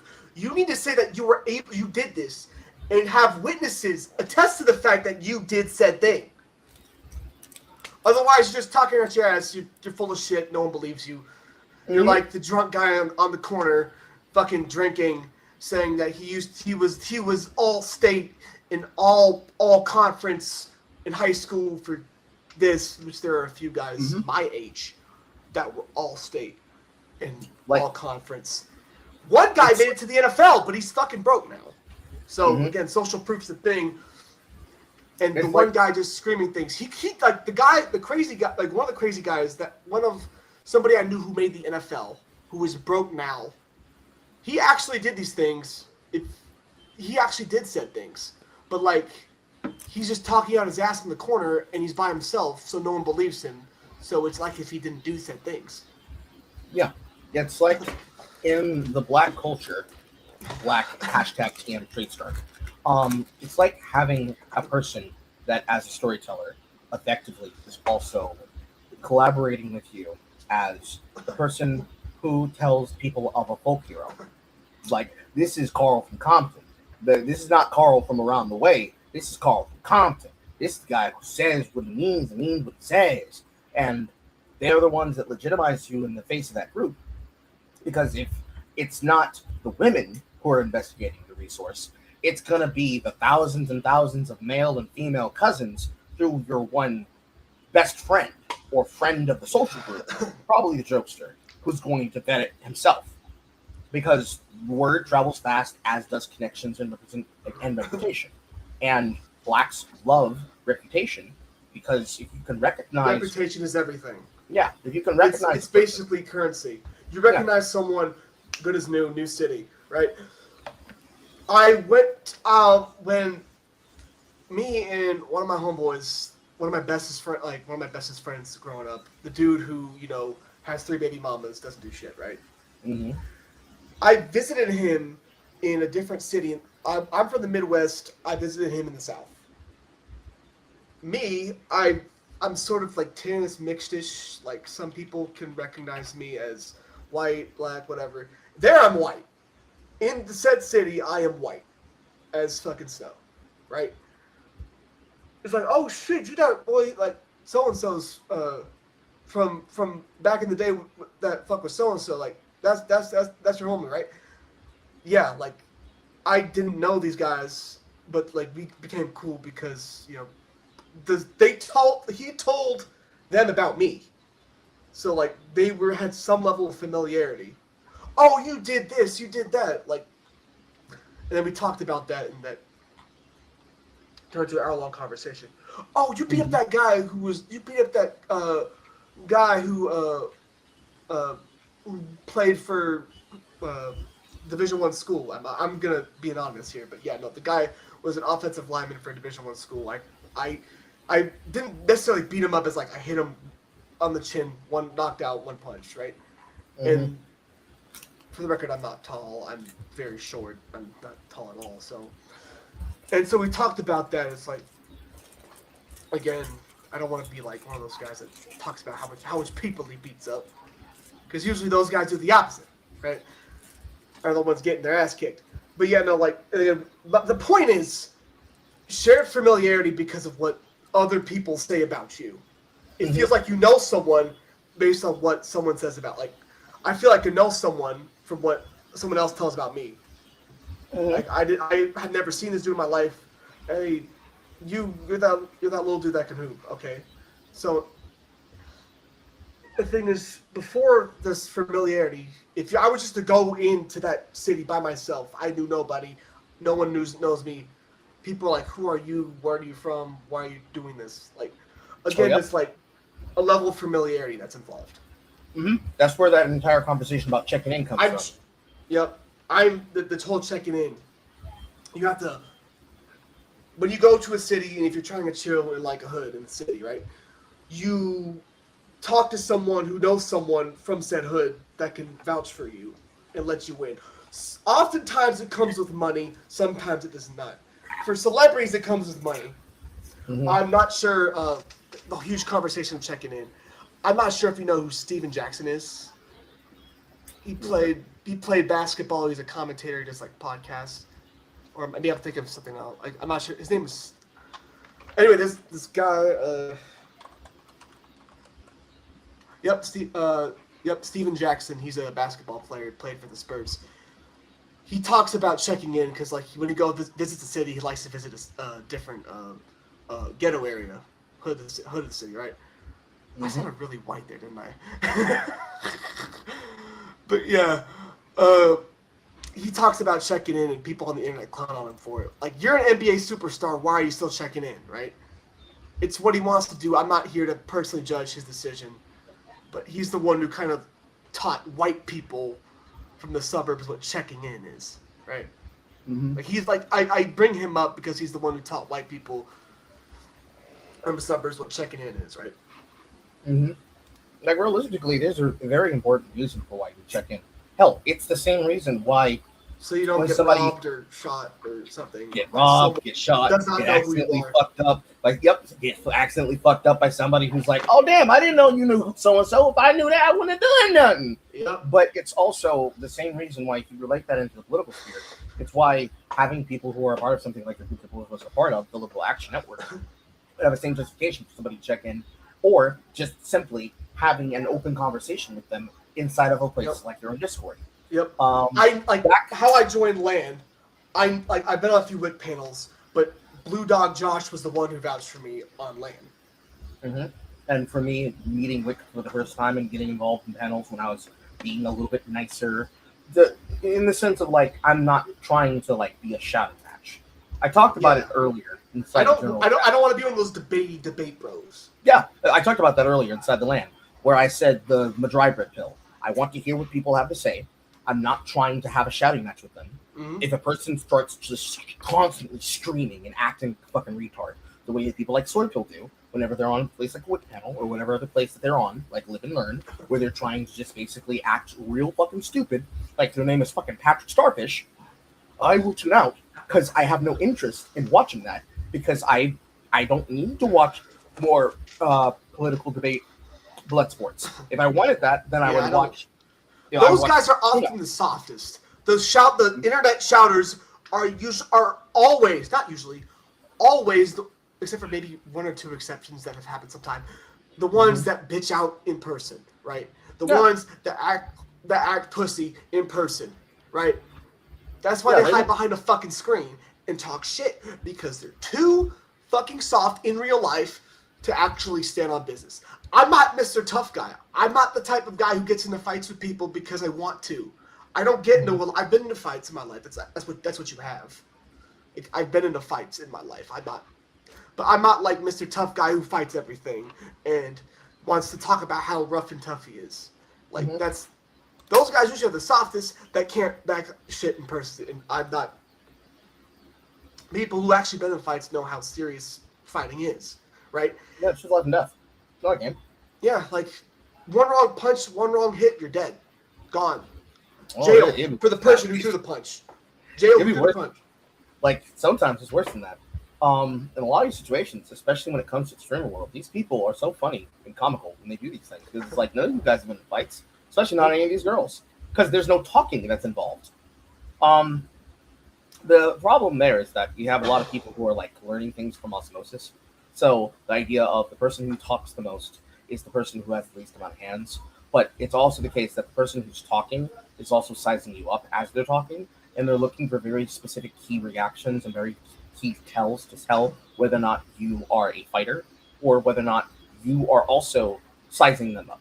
So they're watching you, watching them, also watching themselves and watching the environment. So like if they stand towards the back of the room with their back to a wall, whenever they're looking around, they're always talking, and they're not necessarily looking you with eye contact. They occasionally look you in the eye, but they're also looking around the room. They're counting the exits. They're looking to see if somebody's around the group circling them. The moment that they stop talking and they just stare at you like, they're going to kick you in your fucking teeth. Or they're going to decide when randomly they're going to kick you in the chest, the shoulder, punch you, sucker punch, whatever. That's why fighting is something that is very serious that should be taken. For people like it's okay. People like Michael J. White, I think the best example that I can have for people who are actual fighters, if a person picks up their back leg and it looks like they're just stretching and it's very clear the leg never comes down, that's them loading a front hoof kick, and they're going to kick you in your groin or in like the area above your thigh and your leg to knock you off your footing so that they can then deal with the next person behind them. Because any person who's ever been to a party knows that's exactly how the shit fucking starts. The one that comes up the loudest is going to come up in front of you, and they're going to say something along the terms of what I said earlier, but then you're not paying attention to the 2 or 3 guys that circle behind you, and the next thing you know, they got you like this, and now stab, and it's over. You didn't even get a chance to fight back. Now you're just like, oh, you's a bitch! And they don't care, because they want to kick you out. In the streamer world, a lot of these guys, they scream and they shout on these panels, and even inside they scream and shout, threaten you with knives and guns sometimes. Yeah, and then they scream and shout on these panels. Sneeko with the guns on camera dancing. You mentioned Nick Fuentes with the stupid knife, right? Mm-hmm. Yeah, these guys can fight.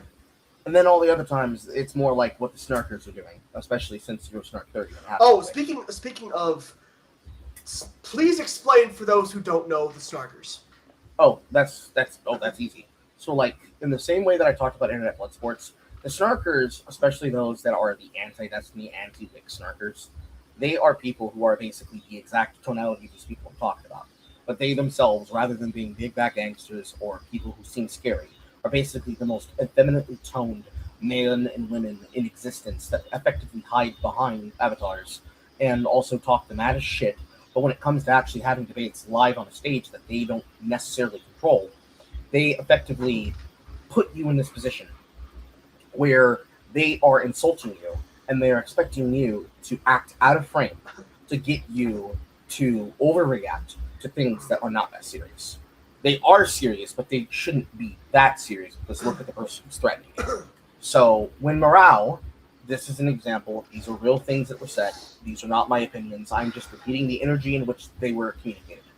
When morale says to Stardust, "You're Beckett's slam pig. You're not even good enough for him to keep around." And then he walks into Whick's channel, the flock, and he goes into the backstage.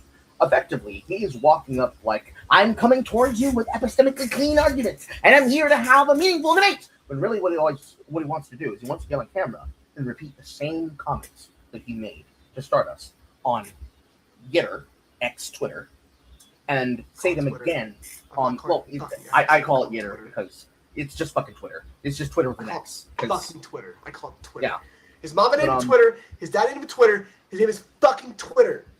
Mm-hmm. His name is Twitter. I'm not calling it X or Zitter or Itter or Elon's app or whatever. It technically is Elon's app, but yes, it is. But every single version of that, any version of those people, they want to go onto the platform, or in the case of people like Gisticle, they want to co-stream what's being said, and then they'll say things like, "Well, I didn't say it in his chat room. I said it in my chat room."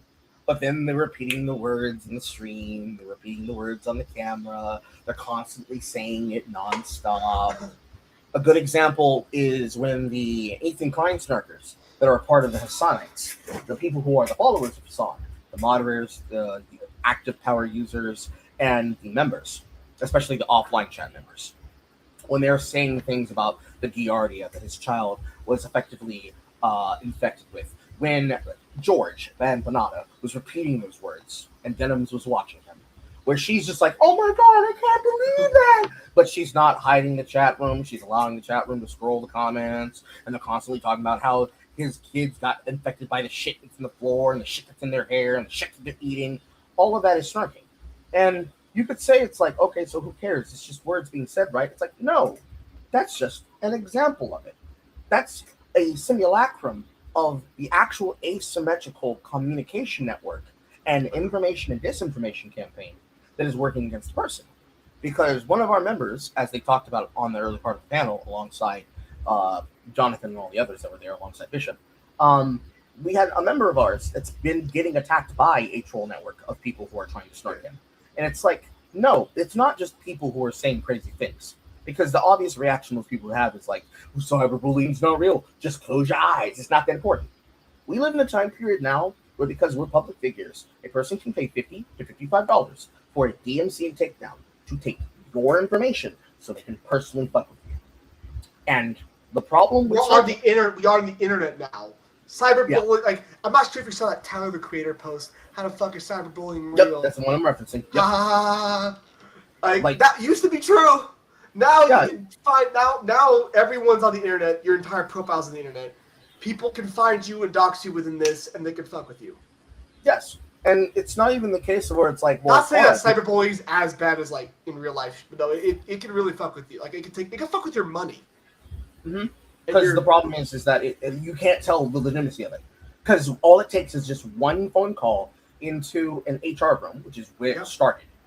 It was a leftist tactic that was put through by media watchdog groups and attack groups like Media Matters and Sleeping Dogs during Dorsey Twitter to antagonize specific people that they wanted to harangue and harass, especially from the likes of people like the gay wonk, Carlos Maza, the champagne socialist, who his claim to fame is the fact that his mother had made a big multi-million-dollar company during the time of the second apocalypse. Him and Steven Crowder.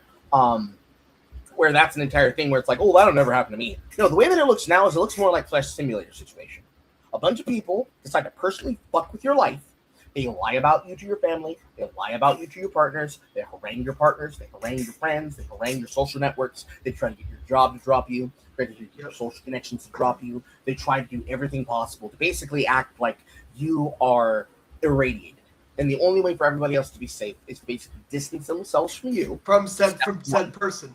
Yes. They step have the virus that was spread on them by the trolls, right? Yes. And then The cheese touch.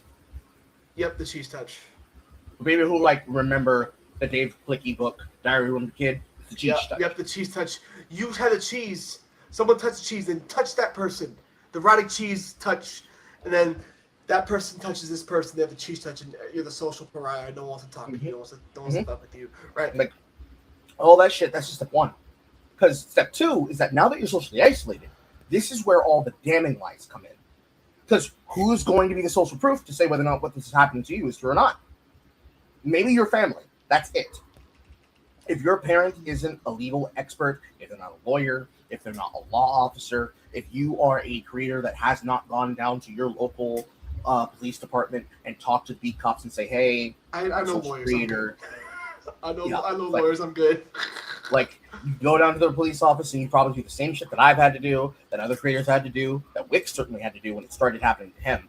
Hi, I'm so-and-so. This is my channel. I live at so-and-so. If you ever get a phone call about something at this location, at this address, that allegedly has somebody held hostage with a violent weapon, They swat people. give me a safety call. They swat streamers. I have seen so many. I don't watch regularly, but I've seen some clips of people getting swatted. It happens so much, especially with the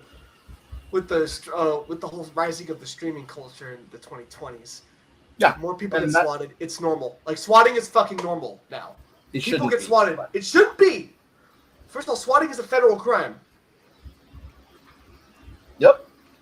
5 to 10. 10 to 15 if they catch you. And a conspiracy if there's multiple people involved. But it started from Twitch, of all places, which that's an entire conversation we can get into. I do want to... sorry, finish your point. I do want to bring it to conversation, I know. No problem. I want to bring the conversation to... Why are you a liberal? Like, how did you become a liberal? Why are you not like a far leftist or a far rightist or a centrist or a center-rightist? Like, why liberalism? Ironically, the same answer starts in the same place that thing was about to start from, which is technically Twitch.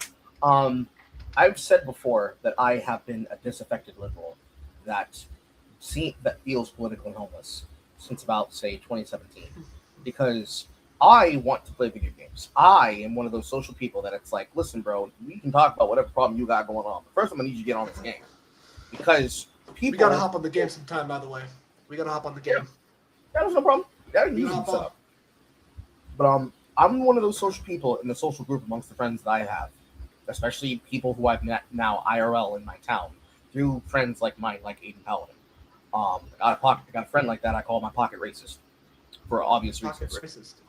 Oh yes. He calls me slurs. Got a question. Yes. I mean, I'm not black enough or whatever, but I know, like, when I was going to the white suburban school, one of my best friends was a black dude who grew up around all white people. He was like not in the stereotypical sense. Like, he didn't play sports or anything like that. Like something like a lot of the stereotypes that white people have of the black dudes who are in the white school. He has a friend who calls him the N-word with the R. The racist friend was not my friend. I did not like him or want to be around him. Again, I don't hang around too many white people. I do have some white friends, but in general, most of my friends are black. Why do you have a friend that calls you slurs? Maybe like it's in jest, or they do it in jest. It's not the kind of insult where they hate you, but they're still in the social group. This is a person who does it as a form of endearment. And the reason why he's doing it, he's inventing terms like moon cricket. Like, they come up with a new word every single time. Like they go in their deep dictionary of racism and say the slurs. Yes. Did you happen to watch a lot of cable? Like TV Land or Nick at Night? Do you remember the nanny? Oh, God, yes. Do you remember the characters Niles and Cece? Yep. That's that relationship. Every single time that they talk to each other and they meet each other, Fucking they're hell. constantly snarking at each other. But they do so in a way I lived where, off TV and games and movies and stuff like that. yeah, they're My constantly my snarking. parents were too busy working. My mom too busy working. Dad wasn't really in my life like that at the time. Mhm. So I grew up off TV and movies. Yeah. And With myself, I had an aunt. My aunts were named after gemstones. My aunt Opal introduced me to TV Land and would sit down with me and would watch these television shows. And she would do the same thing with Nick at Night. Watched a lot of early Reba, watched a lot of early Roseanne and later Roseanne. But most especially, she made me sit down and watch everything of Fran Drescher, including The Nanny. Which is ironic because when I became an actor and I learned that she was the current SAG-AFTRA head of the organization, now I'm like, damn, that's crazy. But that relationship between the characters Niles and Cece from The Nanny is basically the relationship any personal racist friend has with another friend that in themselves either does not say it frequently or in privacy. The Go reason ahead. I asked Go you ahead. that is because the racist friend of one of my friends from the suburban white school, he got in trouble for actually being racist against another black student. Mhm. I thought it was predictable as hell to me. I never liked that guy. Mhm. But like he was actually calling her slurs. Yeah, I didn't have any friends that did that. Ironically, in high school, what I had But he was cool. He was cool to the other to the mutual friend, but Mhm. he called that girl slurs. I never had friends. In actual seriousness. I was like, you never had that in seriousness. I'm not sure how that works. Not in my teenage years. When I got into college, every person around me was educated enough that things like the hard art did not affect us. And that's probably one of the bigger secrets people don't understand. The insult isn't the word; it's the energy and the intent behind it, and Yeah. usually the power of the word with us reclaiming it as a term of endearment. The It has power of the the word inverse was effect. Yeah, it was the the reason exclusionary that intention. the reason it affected this girl is because she was one of a handful of black students at the school, and No. she wasn't unpopular, but didn't have too many friends. This Mhm. guy was a piece of shit loser, but he somehow had a lot of his other loser white friends gang up on this girl Mhm. too as well. So He was probably not a quality person. no, Because the quality of the people that you have around you dictates the reality that you end up waking up to, which is the reality of a lot of us. I haven't talked to the mutual friend between me and this fucking weird racist kid. Anyway, the weird racist kid is in jail right now, so fuck that guy. Yeah, things are not like them. He caught But a he probably charge I never- can't really say on this stream. Oh, So, that's no problem. It's really If you bad. if you want to mention it, you can probably type it somewhere, and I'll probably see it. But yeah, like that's the reality behind when people get upset by things like racial slurs, where they are just said openly and flippantly, like they don't understand the power it has. Calling somebody a gringo or wetback, just to use some very light examples, can't go towards the flying KITE, but replace the T with the K. For You Jewish can't- people or for Jewish people. yeah, the Yeah. sort for the Jewish people. I got called Like- that too. I've gotten called that too. I'm not Jewish, by the way. I'm Mhm. not Jewish. I But get mistaken for Jewish sometimes, so That's almost natural because it's like if they're not white, they might be a little bit Jewish. It's like probably the most common thing, which is actually crazy. I Some can't people tell probably see the difference between a Jewish white person and a white white person. They look the same to me. it. It depends on the culture. Maybe let's have like a little bit of like the hair. What are those called? Those The Jew Orthodox froze, hair, or- the yeah, the little Orthodox thing, the hairstyles. curl things, or like the headwear. Sometimes the yarmulke, sometimes the other Orthodox hat. I don't know what it's called. Usually, if they live in suburban environments, they don't have traits of the Orthodox, like what they would Yeah. do even traditionally, where they like have them like town blues they put on the temples. Usually, it's basically whether or not they happen to have like a Jew fro, or if their parents have them being overachievers. Because people like the Beastie Boys were multi-instrumentalists because their parents told them you can play multiple instruments, and we're going to let you have the time and teach you how to. So if that's like generational wealth and like religion alongside different parts of culture. Where I'm But- from, there's no Jewish people where I'm from. I didn't meet my first Jewish person until I got to college, and that was one of the players on the basketball team. Was a Catholic school, by the way, but he was Jewish. Mhm. He showed me around. He was like the recruiting visits. Like he was the captain of the team. He was really good. He showed me around. Yeah, that's not here nor there. But to get back to answering your question, which also relates to how I ended up having this white friend. In my youth, I didn't have any people like that around me because that was a level and a frequency that I would not allow to reverberate through my friend group. I had everything except a person who was doing that. In my adult life, it was much different because now this is a person who's lived an entirely separate life from me. But for some of those people, they use that as a test to see whether or not you're one of those hoodlums that just whenever you hear the word, you have to go monkey. And for him, that was the way that he told whether or not he could actually have real, meaningful, lasting relationships with adults. Because if you're an intelligent man, you know that you're not one. So you don't react to the word, which sounds crazy when a person says it, but when you hear his rationale, it makes sense. Because, like, if you are going to get crazy over when he describes a type of behavior, but then the behavior is ascribed to a term, it's no different that when I had my gay best friend who was white, but I didn't know he was gay until all of us, like, had to basically sit down and have a Jean Grey moment with him and, like, walk him through, like, bro, you fumbled hella bitches. This girl was fine. You like dick. For him, he, like many people learned, he is one of the undercutters. Like, he wears the programming socks and the thong underneath his goth black outfit when he goes out in public. Like, he is an alternative lifestyle choice that for him, he needs to know whether or not he's safe to be around. Like, people don't know he's gay by looking at him, type shit. Well, bisexual, but mostly, yeah. Like, if you say the right words to him, he will be a bottom. If you are mean enough or forceful enough or he likes you enough to be around him. Because he's hiding the version of himself. Because the place where he lives in the South, where we both live like an hour and... Yep, where we live about like an hour. They don't fuck with gay people there.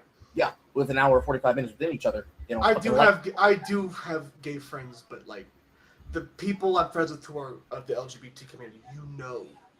Mm-hmm. Like, it's obvious by talking to them that they have sugar in their tank. Yes, they got sugar in their system, sugar in their bowl. They a little bit sweet. They be real sweet. quiet on the creek when they were a little girl. Shout out to Saucy Santana.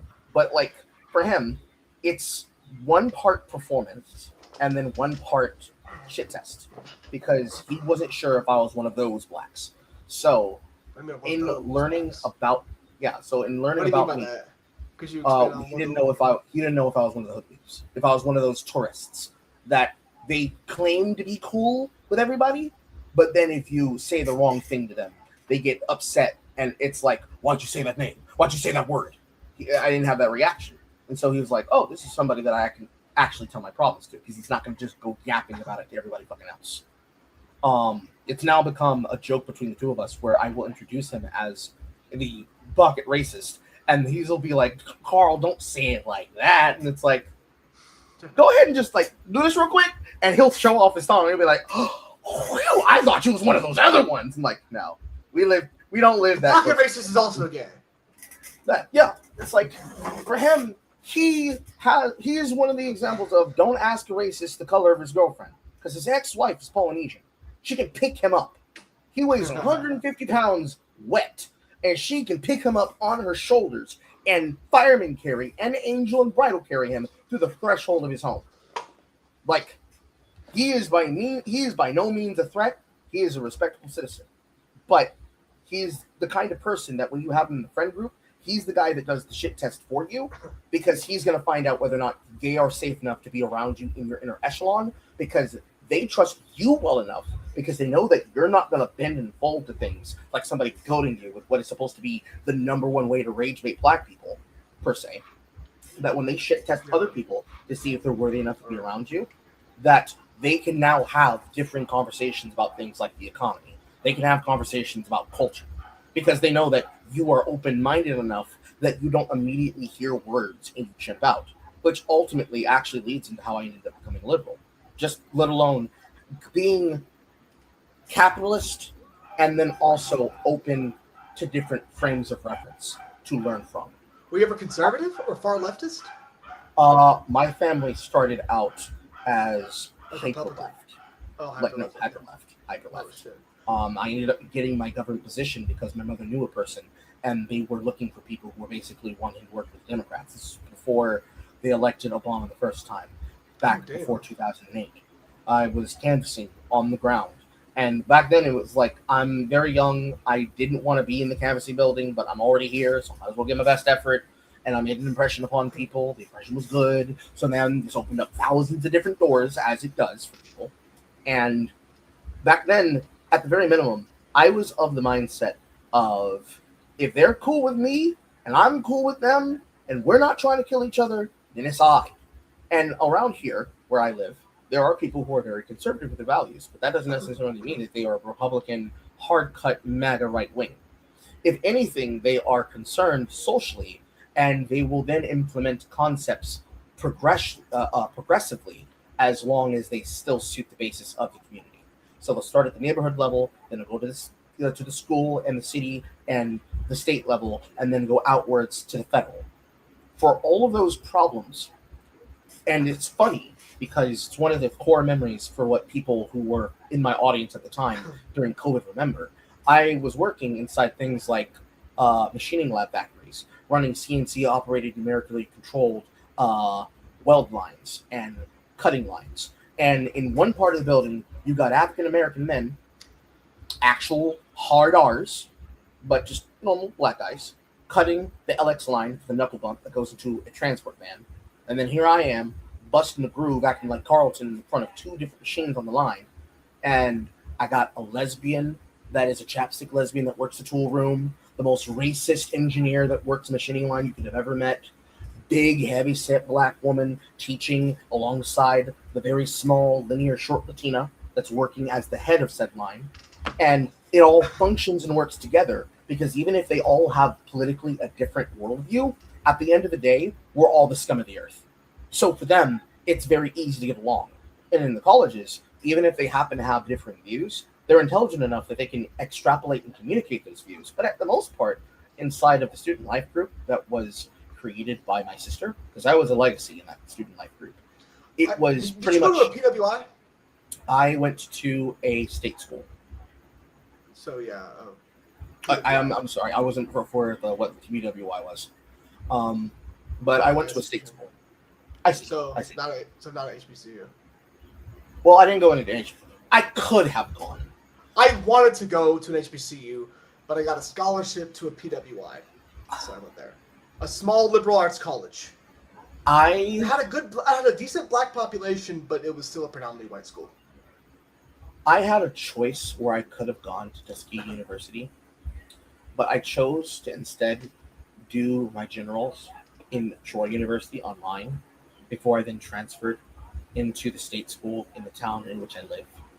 For privacy reasons, I'm not going to say it publicly on camera, but in that state school where my sister was the member of one of the founding members of the student life group I eventually joined, all the people there were various different lives, different walks of life, and a predominant number of them, especially like 65% of them, all African American men and women, various different worldviews, various different concepts, various different mentalities, perspectives, body sizes, and almost all the ones you'd expect.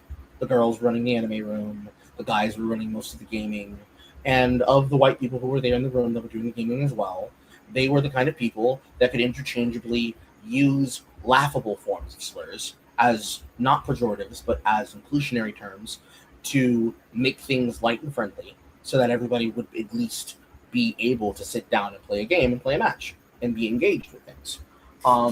In doing so, I felt that that was the better choice for me to have done, because these people, whether they had a decision in doing so or not, actually helped raise me. But then when it came to the nature of going to a historic black college to be around other blacks of mentality, I just didn't feel like I belonged in the circle, because I did not feel like these people could be able to match me on my level. And I don't mean intellectually, I mean socially. Like, yeah, the things like different things. Yeah, and then you thought that some of the other... That you didn't think that some of the people at Tuskegee University would have liked the same things you did. Nah, especially not at that time of day. I was an entirely different person back then. But just inherently, the things that I knew that I liked that were core to me were things that I knew that people inside of Tuskegee University did not like. I had no intention on joining a black fraternity. I had no intention on joining a black fraternity that was not Omega Sci-Fi, which is the black and gold, or rather Yeah, the Copeland Bowl. To be Yeah, exact. I was when I was supposed to join the Kappa Alpha Psi when I wanted to join that one, but my school didn't have fraternities white or black. So Mm-hmm. And my the state, my twin brother went to the states, got a scholarship to a state school. He joined a white fraternity. So mm-hmm. But it's like the black fraternities are not going to gel with me. I'm not going to gel with them. I ain't getting hazed. Fuck what I fuck your traditions. You're not. I putting hear me I nowhere. hear some I hear some of the shit they do in fraternities, white or black. Not for me. See, The white fraternity. Some of the white fraternities do the weirdest shit. the white fraternity. Okay, I can actually. I Break know that some. down. I know. I've seen videos of black fraternities doing some weird shit too, Mhm. but some of the white Yeah. fraternities doing weird shit too. Like the shit that happens in a I'm white gonna give you. fraternity. I'm gonna give you an Go ahead. example of each. So, the video of a black fraternity hazing was, each of the guys were laying down. One person cracked and opened an egg and put it in one of the guy's mouth. The other guy had to spit out the egg into the other guy's mouth and down the line. The white fraternities, heavy pause on this shit, by the way. I learned this shit against my will. What? I'm not sure if you heard of an elephant walk. Yeah. It's do I say it on here? It's so gross. Everyone's naked. Yeah. Everyone's naked. Each of the pledges grab their things and have to walk with holding each other. That's so gross. Holding each other's member. See, yeah, Oh my like god. the So things. disgusting. Yeah, the things that black fraternities do, they do as like a interpersonal humiliation ritual where it's like, yeah, this gonna bond y'all for life because y'all gonna be traumatized. And then inside the white fraternities, it's the kind of things where if you just listened to it out of context, you're like, what kind of foolish shit y'all got going on? But it's less Oh, a God. humiliation ritual for the individual and more a humiliation ritual for everybody collectively. I don't know why the fuck that is. I'm certainly not going to do that. I have a theory. Some of the white fraternities have more of a. I'm gonna put on my woke hat, right? They have a legacy of. They have a legacy, and some of the fraternities leaders were closet to gay people, right? And they did that as a way to haze, meantime, something satisfactory to. I'm not trying to be homophobic here, I swear to God. Mm-hmm. But I think with white fraternities, it's more of like the big brothers want to make fun of the little brothers because to point and laugh and make fun of them and make them feel small, right? Mm-hmm. But with the black fraternities, it's more like the big brothers are trying to make the little brothers gel together and bond. That's what I take from the interpretations of. I've done a lot of watching videos on both black and white fraternities. That's kind of the take I get from each of them. What are your thoughts on that? Having right, talked, wrong, middle? having talked to and known multiple people from both female and male fraternities, as well as white and black and Latina and Latin and intermixed from all sororities, types. D9 organizations, both male and female. Yeah. Regular fraternities and sororities, both male and female. Yeah. Southern and all schools, the chapters. Yep. Midwest, and all the Northern, chapters Southern. Yep. Yeah. For almost all of them, the ones that come from historic, like the closer you get to Ivy League and then downwards, the white ones usually do it as a form of like performative social embarrassment hazing. But it's designed in which to break you down, to build you back up, so that you can learn to trust the annals of the people that are here along. The black ones feel like very specific, targeted forms of social hazing.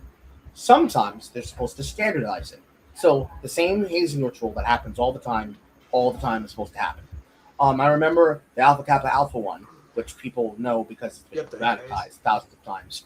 Yep. Girls being forced to drink multiple jugs of water to the point where their guts are about to fucking explode, and then forced to basically sit and hold it for hours on end before they nearly piss themselves, causing them to have multiple episodes of expansionism in their organs, where they have to get their stomachs pumped because your body's not meant to hold that much fucking water. And they're I supposed hear to do for some of the other AKAs that even in the PW, all the AKAs I know pledged at PWIs, and they said the same thing as well. Like sometimes the hazing is only the water hazing, and that's just the wind. Mm-hmm. Like the hazing, sometimes when it's standardized, it's like everybody goes through this hazing ritual. They standardize it for this reason. It doesn't feel like it's targeted, and it doesn't feel unfair. And that usually tends to be the case with the whites and the women, because usually the women don't have female-only black sororities, but there are many of them that now do exist, especially the ones that basically are considered to be the brother-sister sorors across the groups. So the fucking Qs, the Sigmas, the Deltas, the Alphas, the Kappas, the Omega Psi-Phis, those are the ones that usually can go hand in hand. But when it comes to the male black fraternities, sometimes, and it's actually ironic because it's also simulacrum of the same kind of hazing rituals that you see inside the streamer world, they will specifically design the hazing ritual to try to trigger you as much as possible. Because even if it was the case that they will eventually accept you and respect you, because it's like, oh man, we chose to put an electric rod up this man's butthole, and we kept pushing the rod button and electrocuting him. It's like, so you're disagreeing with my point initially. That would you say that white or black fraternities haze? It depends. It depends. It depends. It always depends. Yep, it depends. As an organization, it's supposed to bring you together, but sometimes very specific people will target a guy. So let's say the example of drinking through water jugs. Everybody's got to drink through a water jug. But then this one specific pledge that they decide to fuck with, doesn't matter if it's by a random draw or they specifically hate that guy, they decide to put magnesia of ignatia, Epitax syrup, in the water. Now he's pissing, shitting, and throwing up all over himself, and everybody's laughing, and nobody's calling an ambulance. Then he starts having anaphylactic shock because I'm surprised he didn't know he was allergic to that shit. Then you get those stories where it's like, oh, hazing gone wrong. Couldn't be me. Oh no, I will come back from the grave and murder everybody. Absolutely not. I can never be hazed. Also, the reason why I chose college sports over fraternities. Sometimes I wish I hadn't played college sports because like my career sucked. I was hurt all the time. I was in and out of like the training room, like hospital, shit like that. My career was just, I had health issues during college too. That wasn't fun. I chose esports. It was easier. It was simpler. It was cleaner. We didn't have esports until my senior year, which I joined the esports team as a walk-on, and I played Smash Brothers and Overwatch. See, that's where I ended up getting into League. I spent 10 years in that. I went from doing it as a side bit in college. Did you get to play professional league or? Mm-hmm. Oh, I played Challenger League. I placed top 500 in the South. Play League? I don't play League anymore competitively outside of. Do you play? Let's see here on my top channel. If I go directly to my Steam, and I know you say you play. When we chat a little bit before this week, we played a little. You said you played a little bit of everything. So. Right now in my rotation, I have Deadlock.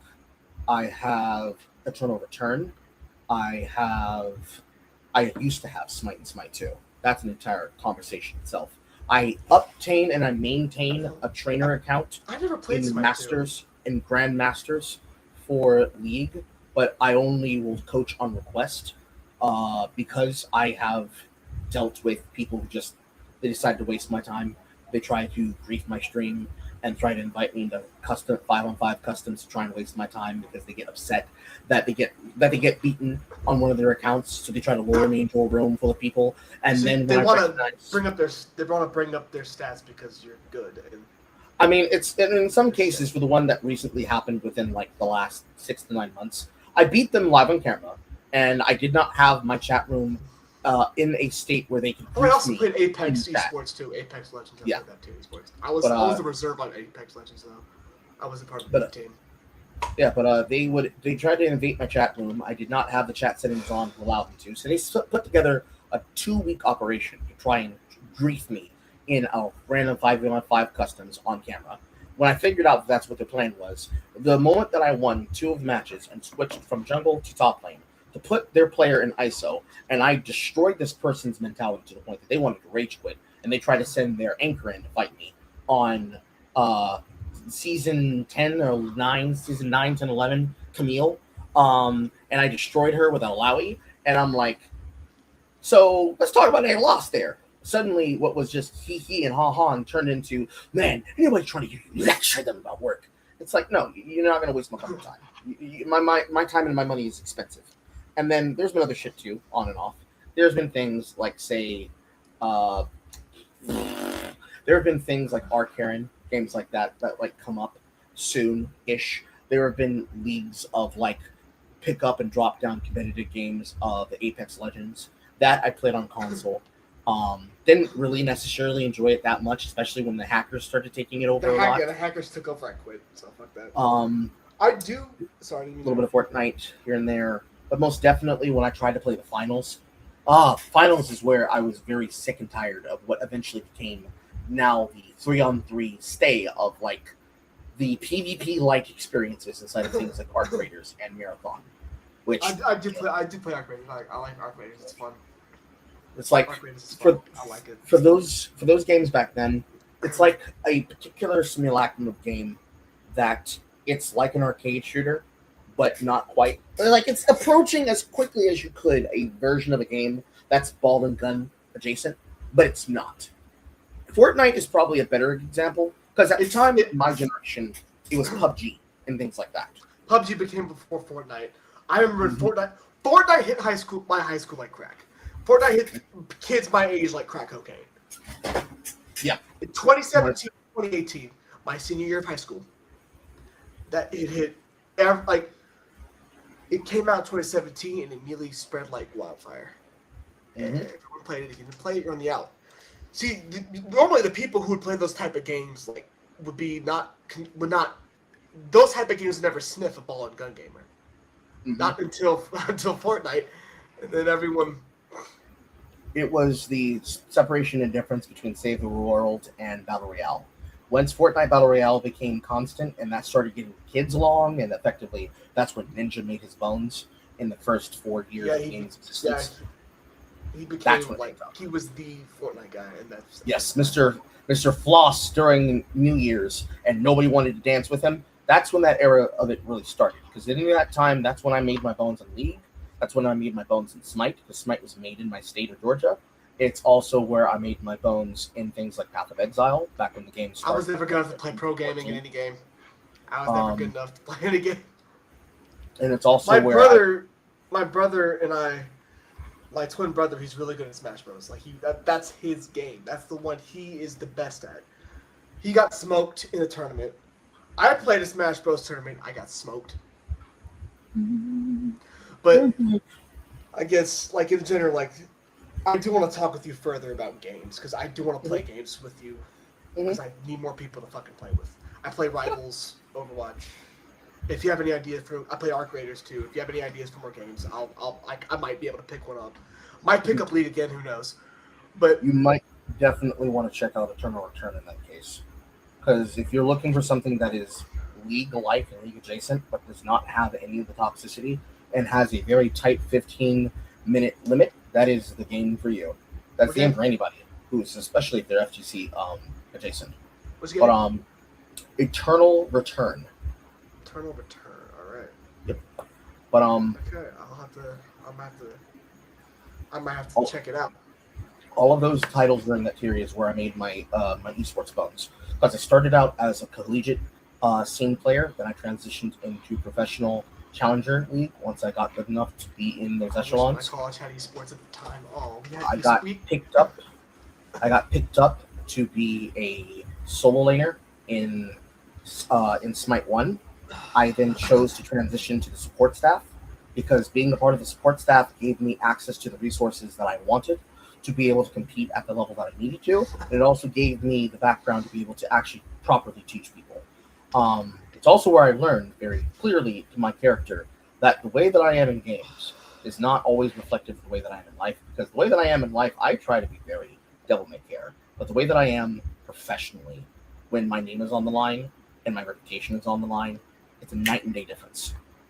especially when you sign these contracts, because lots of people don't understand it, especially when they're like, when you say you're a pro gamer, and they usually think like mimetic. No. I mean, if I say a wrong thing on this stage, I get taxed $1,000. That's what that means.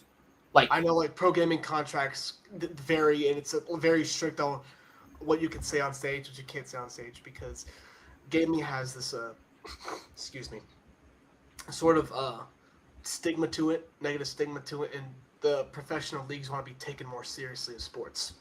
yeah, the tier 1, the tier 2, the tier 3 esports scene, which is now completely sports washed and owned by the Saudi Arabian and Qatarian investment funds and Saudi princes that really, really love SNK games. What used to be then was you had people like the other Frost, as one of the representative examples of people that, in say Smite, for example, were the people who made names for themselves by being that good, and alongside people like Weekend and Incon and Fnatic and Allied, rest in peace Allied because he died of cancer, and all these other figures, they were the names that made up the backbone of that game at the time. Because in the era of things like Heroes of New York going offline and predecessor not having a lot of people playing it because it was still inside of open beta, because all these different concepts were just not very well tested, and most of these people don't play Dota 2 because Dota 2 is even more complicated. You didn't have a real, true, proper competitor to League. League was like it. Then, when Hi-Rez, now Titanforge, because it's the group inside Hi-Rez that manages it, created Smite in its first 5 years, they set up the Pro League that ended up becoming the SPL to rival the LEC, the LCK, the LPL, the LCK, and the LEC/NA or NALL situation for the various different parts of the American product and the European products of what made up what was basically the League Championship Series for Riot Games before Riot Central was bought out by Tencent.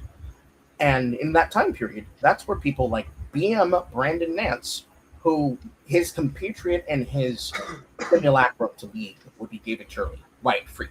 That's where he got off the desk as a shoutcaster and became a creator in the GameSphere.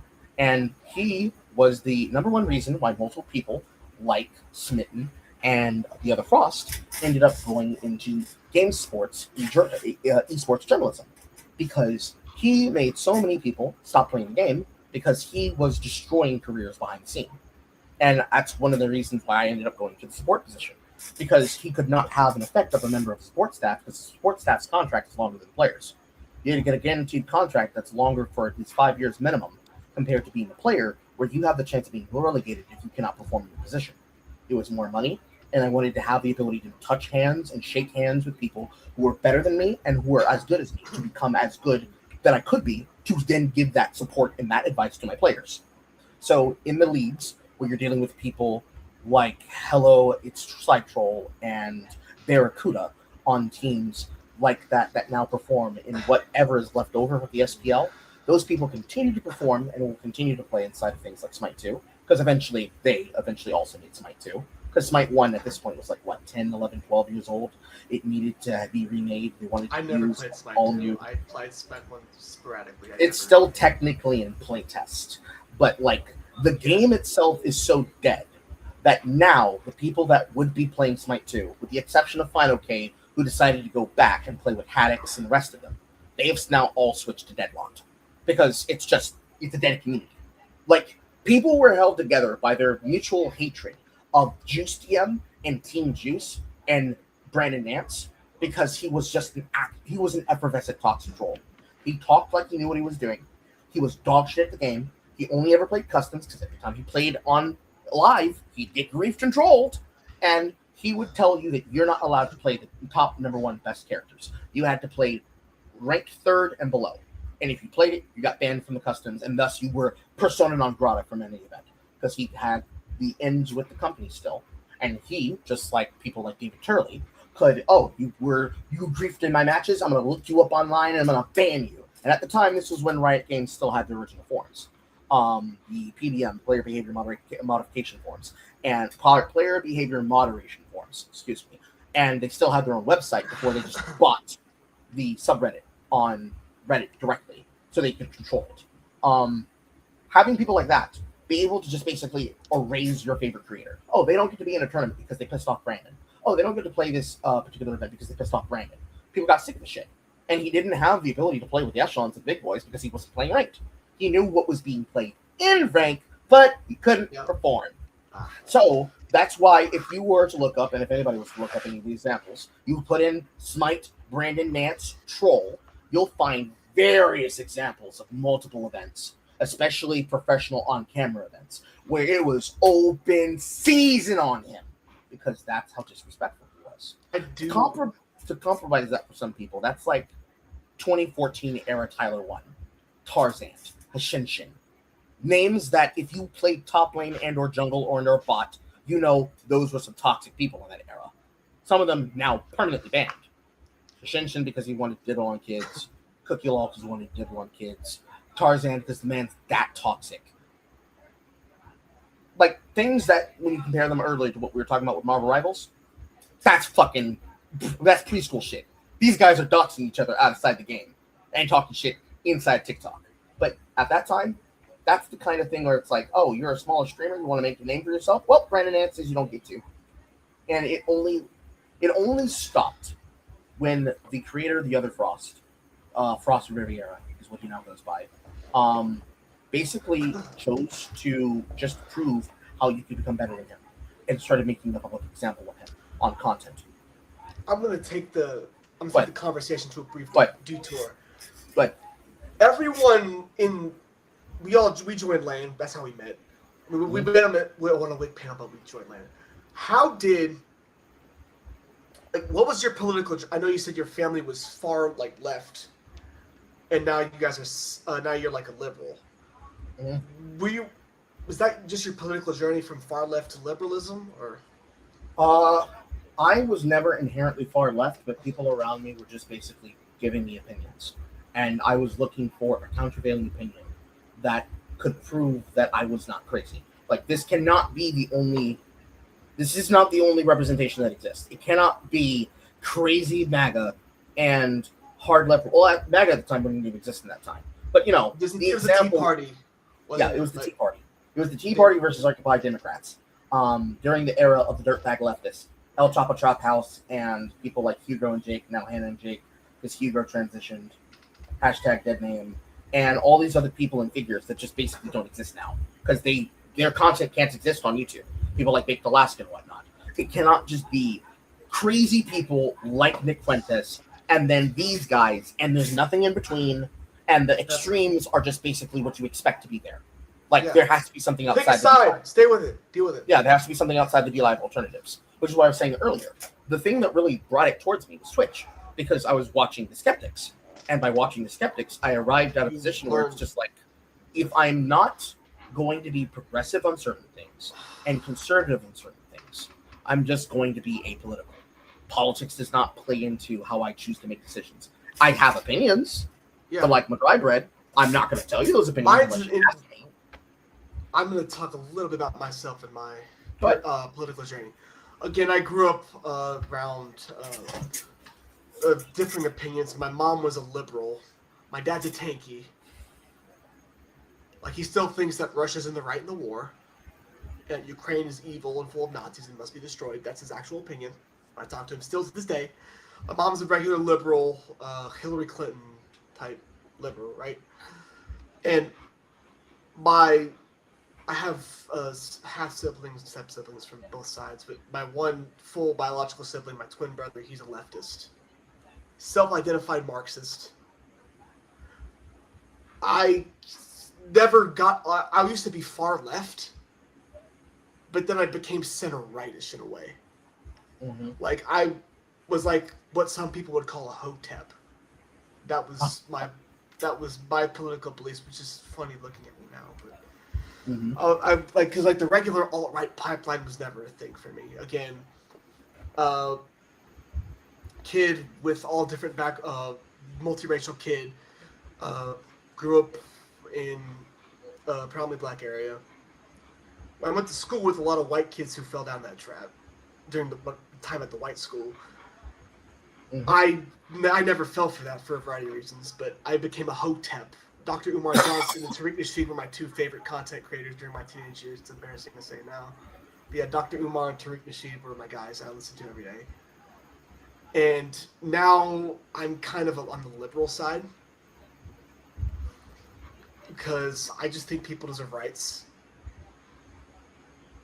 Because during my Hotep phase, I was very what's the word for it? Radical? What? Radical? What did you say? Kind of in a radical way. Like I wanted to go to an HBCU because of my Hotep phase. Yes. You wanted to immerse yourself in the black honeys. You wanted to worship the black queen. I still prefer black. It's still Black Queens Forever. Nobody's never for me. That never changed. That never changed. That never changed. Mm-hmm. But no, in general, like I'm a little bit more, what's the term, open-minded to different opinions and experiences than I was throughout my high school and much of my college years. Mm-hmm. See, for myself, it was when I was making things and doing things on Twitch.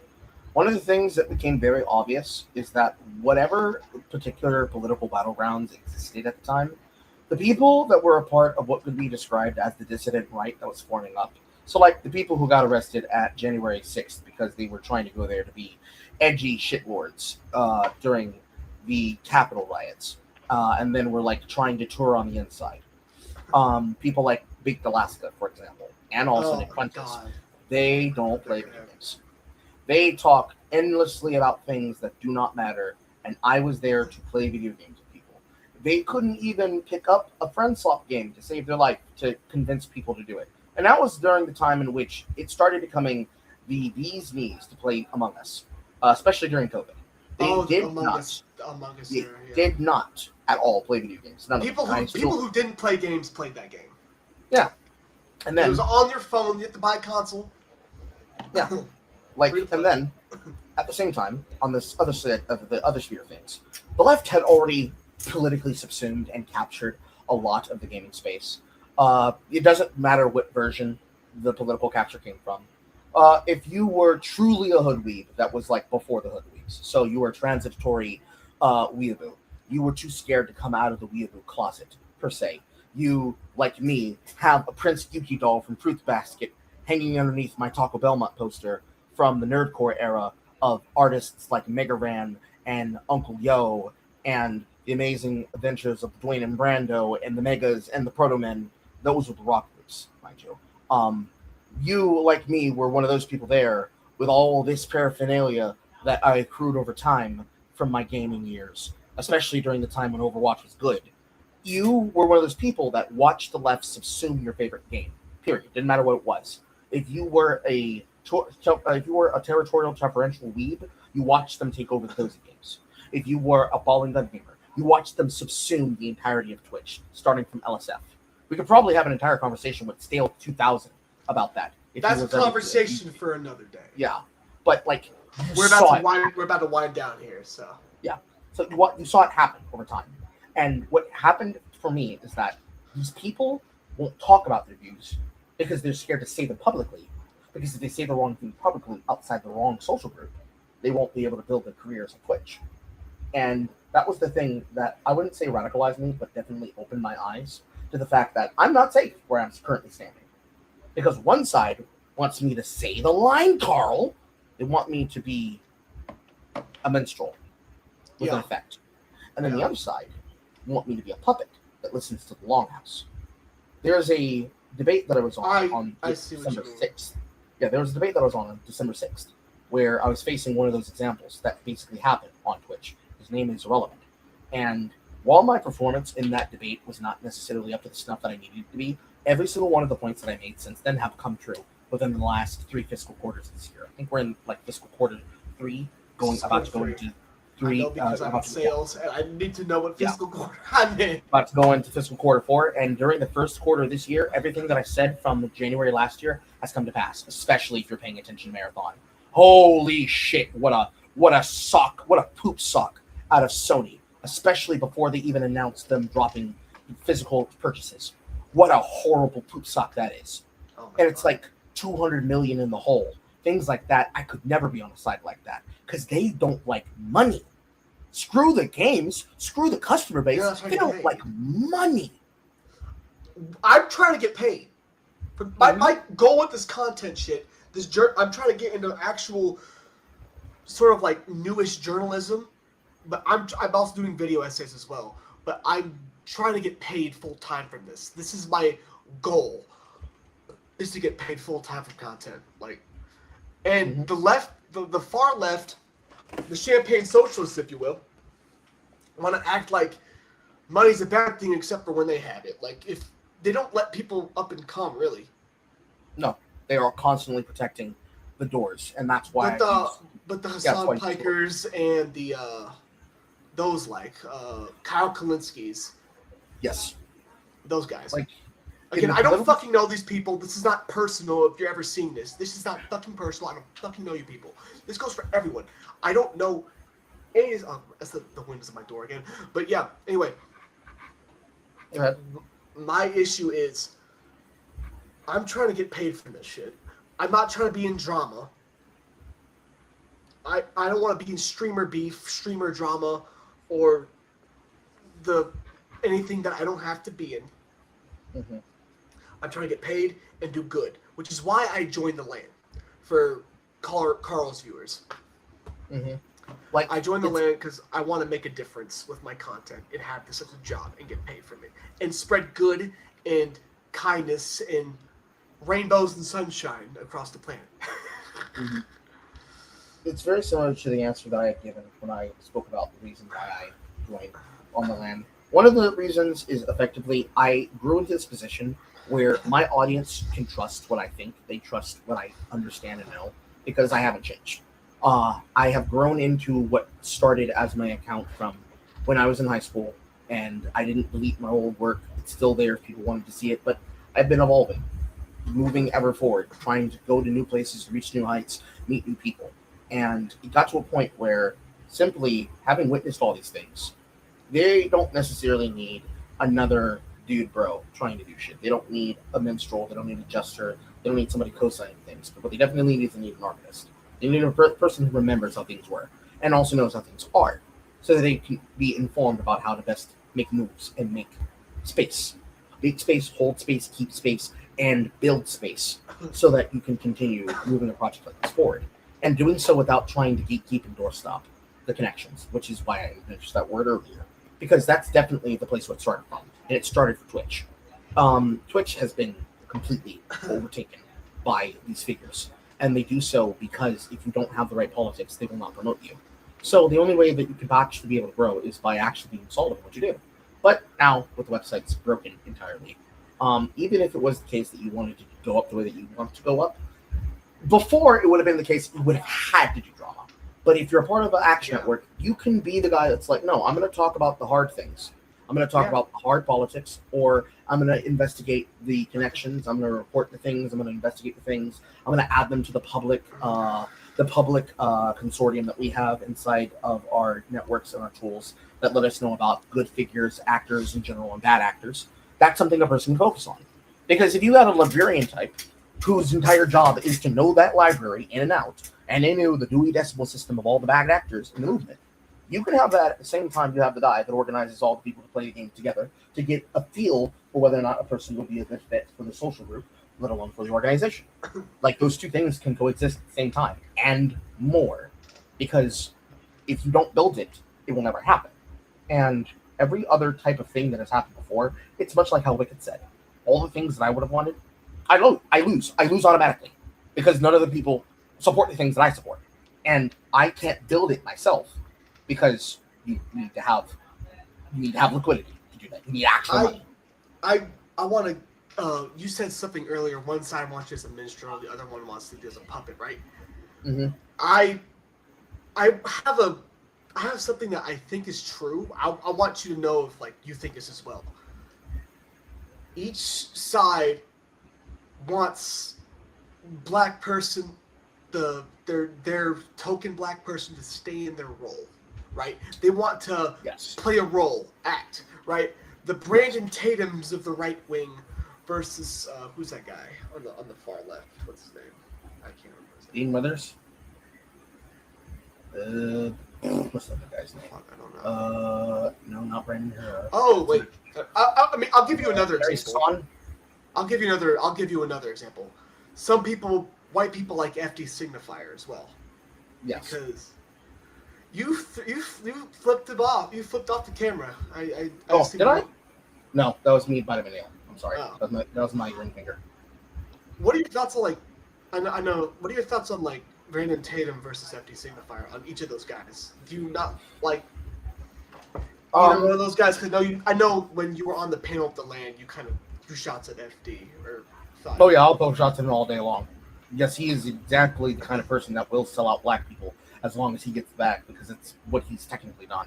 And he did so by building it off the backs of attacking basically black conservatism and black conservatives without actually being able to truly explain their worldviews. He just uses the phantom of what he expects it to be. But basically, any word that is adjacent to red panda and trash panda, as you could use, imagine the word yourself.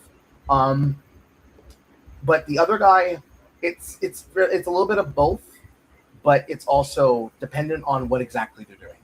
So people on TikTok that cover things, just regular people, like John Cannon, that will talk about black culture, compared against somebody like Jeffrey Mead, Jeff Meadley, an actual figure. No, I can't remember if it's Jeffrey Meadley or Jeff Meadley. I know know the it's guy on TikTok with the Jeff Mead, I think is his name. It might be Mead, not Meadley. I could you know be what wrong. I'm talking about. Yeah, I do know what you're talking about. You have a general idea of what I'm talking about. But people like that, those kind of individuals, especially alongside people like the older millennial, big dad, white guy, I don't who's like probably that in his 50s. That guy is a sociopath. I don't like that guy. I know you're talking about. I know older millennial. He's a sociopath. All of these different types of people basically serve as some type of shock jock and or representative or respectable citizen of their sides. And one of the pieces of criticism that I had against people like Billboy came from one of his criticisms that he effectively had labored and belabored onto Signifier, which is the example of what he calls the jester in the night. You have one person who is effectively a minstrel who exists to basically be the chicken, watermelon, and popcorn popping example of what blacks could be, for example. And then you have the other example that is the knight, that basically is the up-and-coming, wears a suit, respectability politics individual, which is effectively, tying back to what we started with earlier, was the example between Comey Gagnon and, say, Nicky the Knife. And the problem with these things is that it's a little bit of both, because you're not really getting a true representation of either side, period. If you say that all of these people are FD Signifier, you're not really telling the full truth, the whole truth. But if you also say all these people are like this other individual, or any other individual you could sum it up to be against them, that can't also be true either. The truth is somewhere closer to the middle, because it's that side and this side, and then what actually happens in between them. This is the main purpose of something like ground rules. You can't know until you investigate. And part of our job is supposed to be informing ourselves and learning more about people so that we can different be perspectives aware. and stuff like that. Yeah, so that you can be aware of what these perspectives and what these people believe in are, so that you can know whether or not they're telling the truth, and the thing that they're saying is a version of the truth, or is the full truth, but it's been filtered specifically through the lens. With the example of Signifier, he filters his through a lens, and he represents the example of the knight, but he does so while also using respectability politics and jester-like behaviors and minstrel-like behaviors to basically make an example of the people that he wants to criticize. But on the same time, he'll platform people like an example in his material from Flies in the Ointment features a creator by the name of Pondering Think, something like that. I know it's on one of the pieces of my content that I called Oreos in the Ointment or something like that. And this individual is one of those figures of black people that effectively is like, we got to meet these people that be acting real raccoon-like with a blazing fist, because they effectively won't get the program. And they are the example of those people that they make that content for, that they are effectively communicating towards. So when he had his feud with Destiny over Cop City, and he's getting mad. Oh my god, I remember that shit. Oh my god. Yeah. And then he gets upset against him for some reason, where Destiny was going to give him the money, but then he decided he's not going to show up to the debate because he wasn't interested in the debate. He was interested in putting an example against the white Nazi, which That's not what Destiny was. Destiny was something during that time period, but he wasn't that. He wasn't I quite. have many criticisms of Destiny. Yeah, like he wasn't quite a liberal at that point. Of that guy. He wasn't quite a liberal at that point, but he was not the kind of person that FT signifiers were trying to present him as when he didn't take the debate at that moment. And so Destiny said, okay, cool, fine, I'm going to throw the money at Cop City. And he screamed at the top of his lungs, this white boy, this white boy. That was like the tonality that set the pace for everybody to decide whether or not they want to be on his side, or they just were like, I know about his content, but I don't support him. And I use that specifically because I have an interpersonal example for him. Because I have a friend who makes content called J Longbug. She was supposed to get recruited by FG Signifier, but he at no point in time was interested in who she was as a person, because she's closer to my mentality than to his mentality. Every single time he tried to like seduce her to become a leftist, he would always call her out of her name by calling her Jalongbug. Probably go back in his content and find the examples during that time period, because it was also at the same period he started trying to criticize people like myself, because he made a comment where it's like, there are people that aren't a part of our side that are very intelligent, very, very smart, but they just don't have the right politics. And that was the code sign for, why won't you two black people get on my team? And the answer is like, you don't speak to what I want. You can't speak to my spirit. You don't relate to me in any way that I want to. And on these things that we could be related with, you clearly want what I have, and I'm not going to give it to you because you just want me for that and nothing else. Like, you want me to join your side to give you legitimacy. She's not going to do it because she doesn't like you. I'm not going to do it because I don't like the way you give your messaging, because it's very fake the way that he does it. It's meant to feel familial, but that's, again, because he's supposed to feel like a safe space, whereas where people like myself come from, I don't want to like. I have this term. He's like a big teddy bear for white people. Yeah. I don't mean that necessarily as like an insult, but like, because I watch his content because I like his content. I think he makes good content, whether I agree with it or not, or agree with everything he does or not, or anything like that. He's a teddy bear for white people, especially the millennial burger joints, the white guys with the hipster glasses and the 2011 Pinterest board type white people. You know what I'm talking about. Fucking hipsters. And he swear makes up content and down. specifically for them. Yeah, he'll swear up and down, they're not my target audience. Bitch, we have access to the same numbers. We can see your demographics. I don't have a target audience yet. Like, I don't. Go ahead. I don't have a target audience yet. Like, I try to say what I feel, and hopefully some of Carl's viewers can come and join me as well. Mix and match what it is. Yeah, mix and match. I don't have as much as you do, but everyone follow Carl. Like, for people like Signifier, like, he'll say that up and down that, I don't make my content for white people. I don't make my content for white people. It's like, your audience is 68% white. The people who are watching you are people who have lifetime subscriptions to Nebula. They are Nebula's a white leftist content. Yes, it is. Because they only let people in based on reputation to people like Lindsay Ellis. Yep. And that place exists to allow people like him to feel like they make and create edgier content, but it's the same content they would have already delivered on the platform. They just get paid money for it. Now I have to wind out here in a second. I have somewhere to be. I also haven't ate all day and I'm fucking hungry. So get your lunch, King. I'm gonna get my breakfast, lunch, and dinner. But I do want to take a brief closing and then talk to you briefly after we're both off air. Yeah, I do have.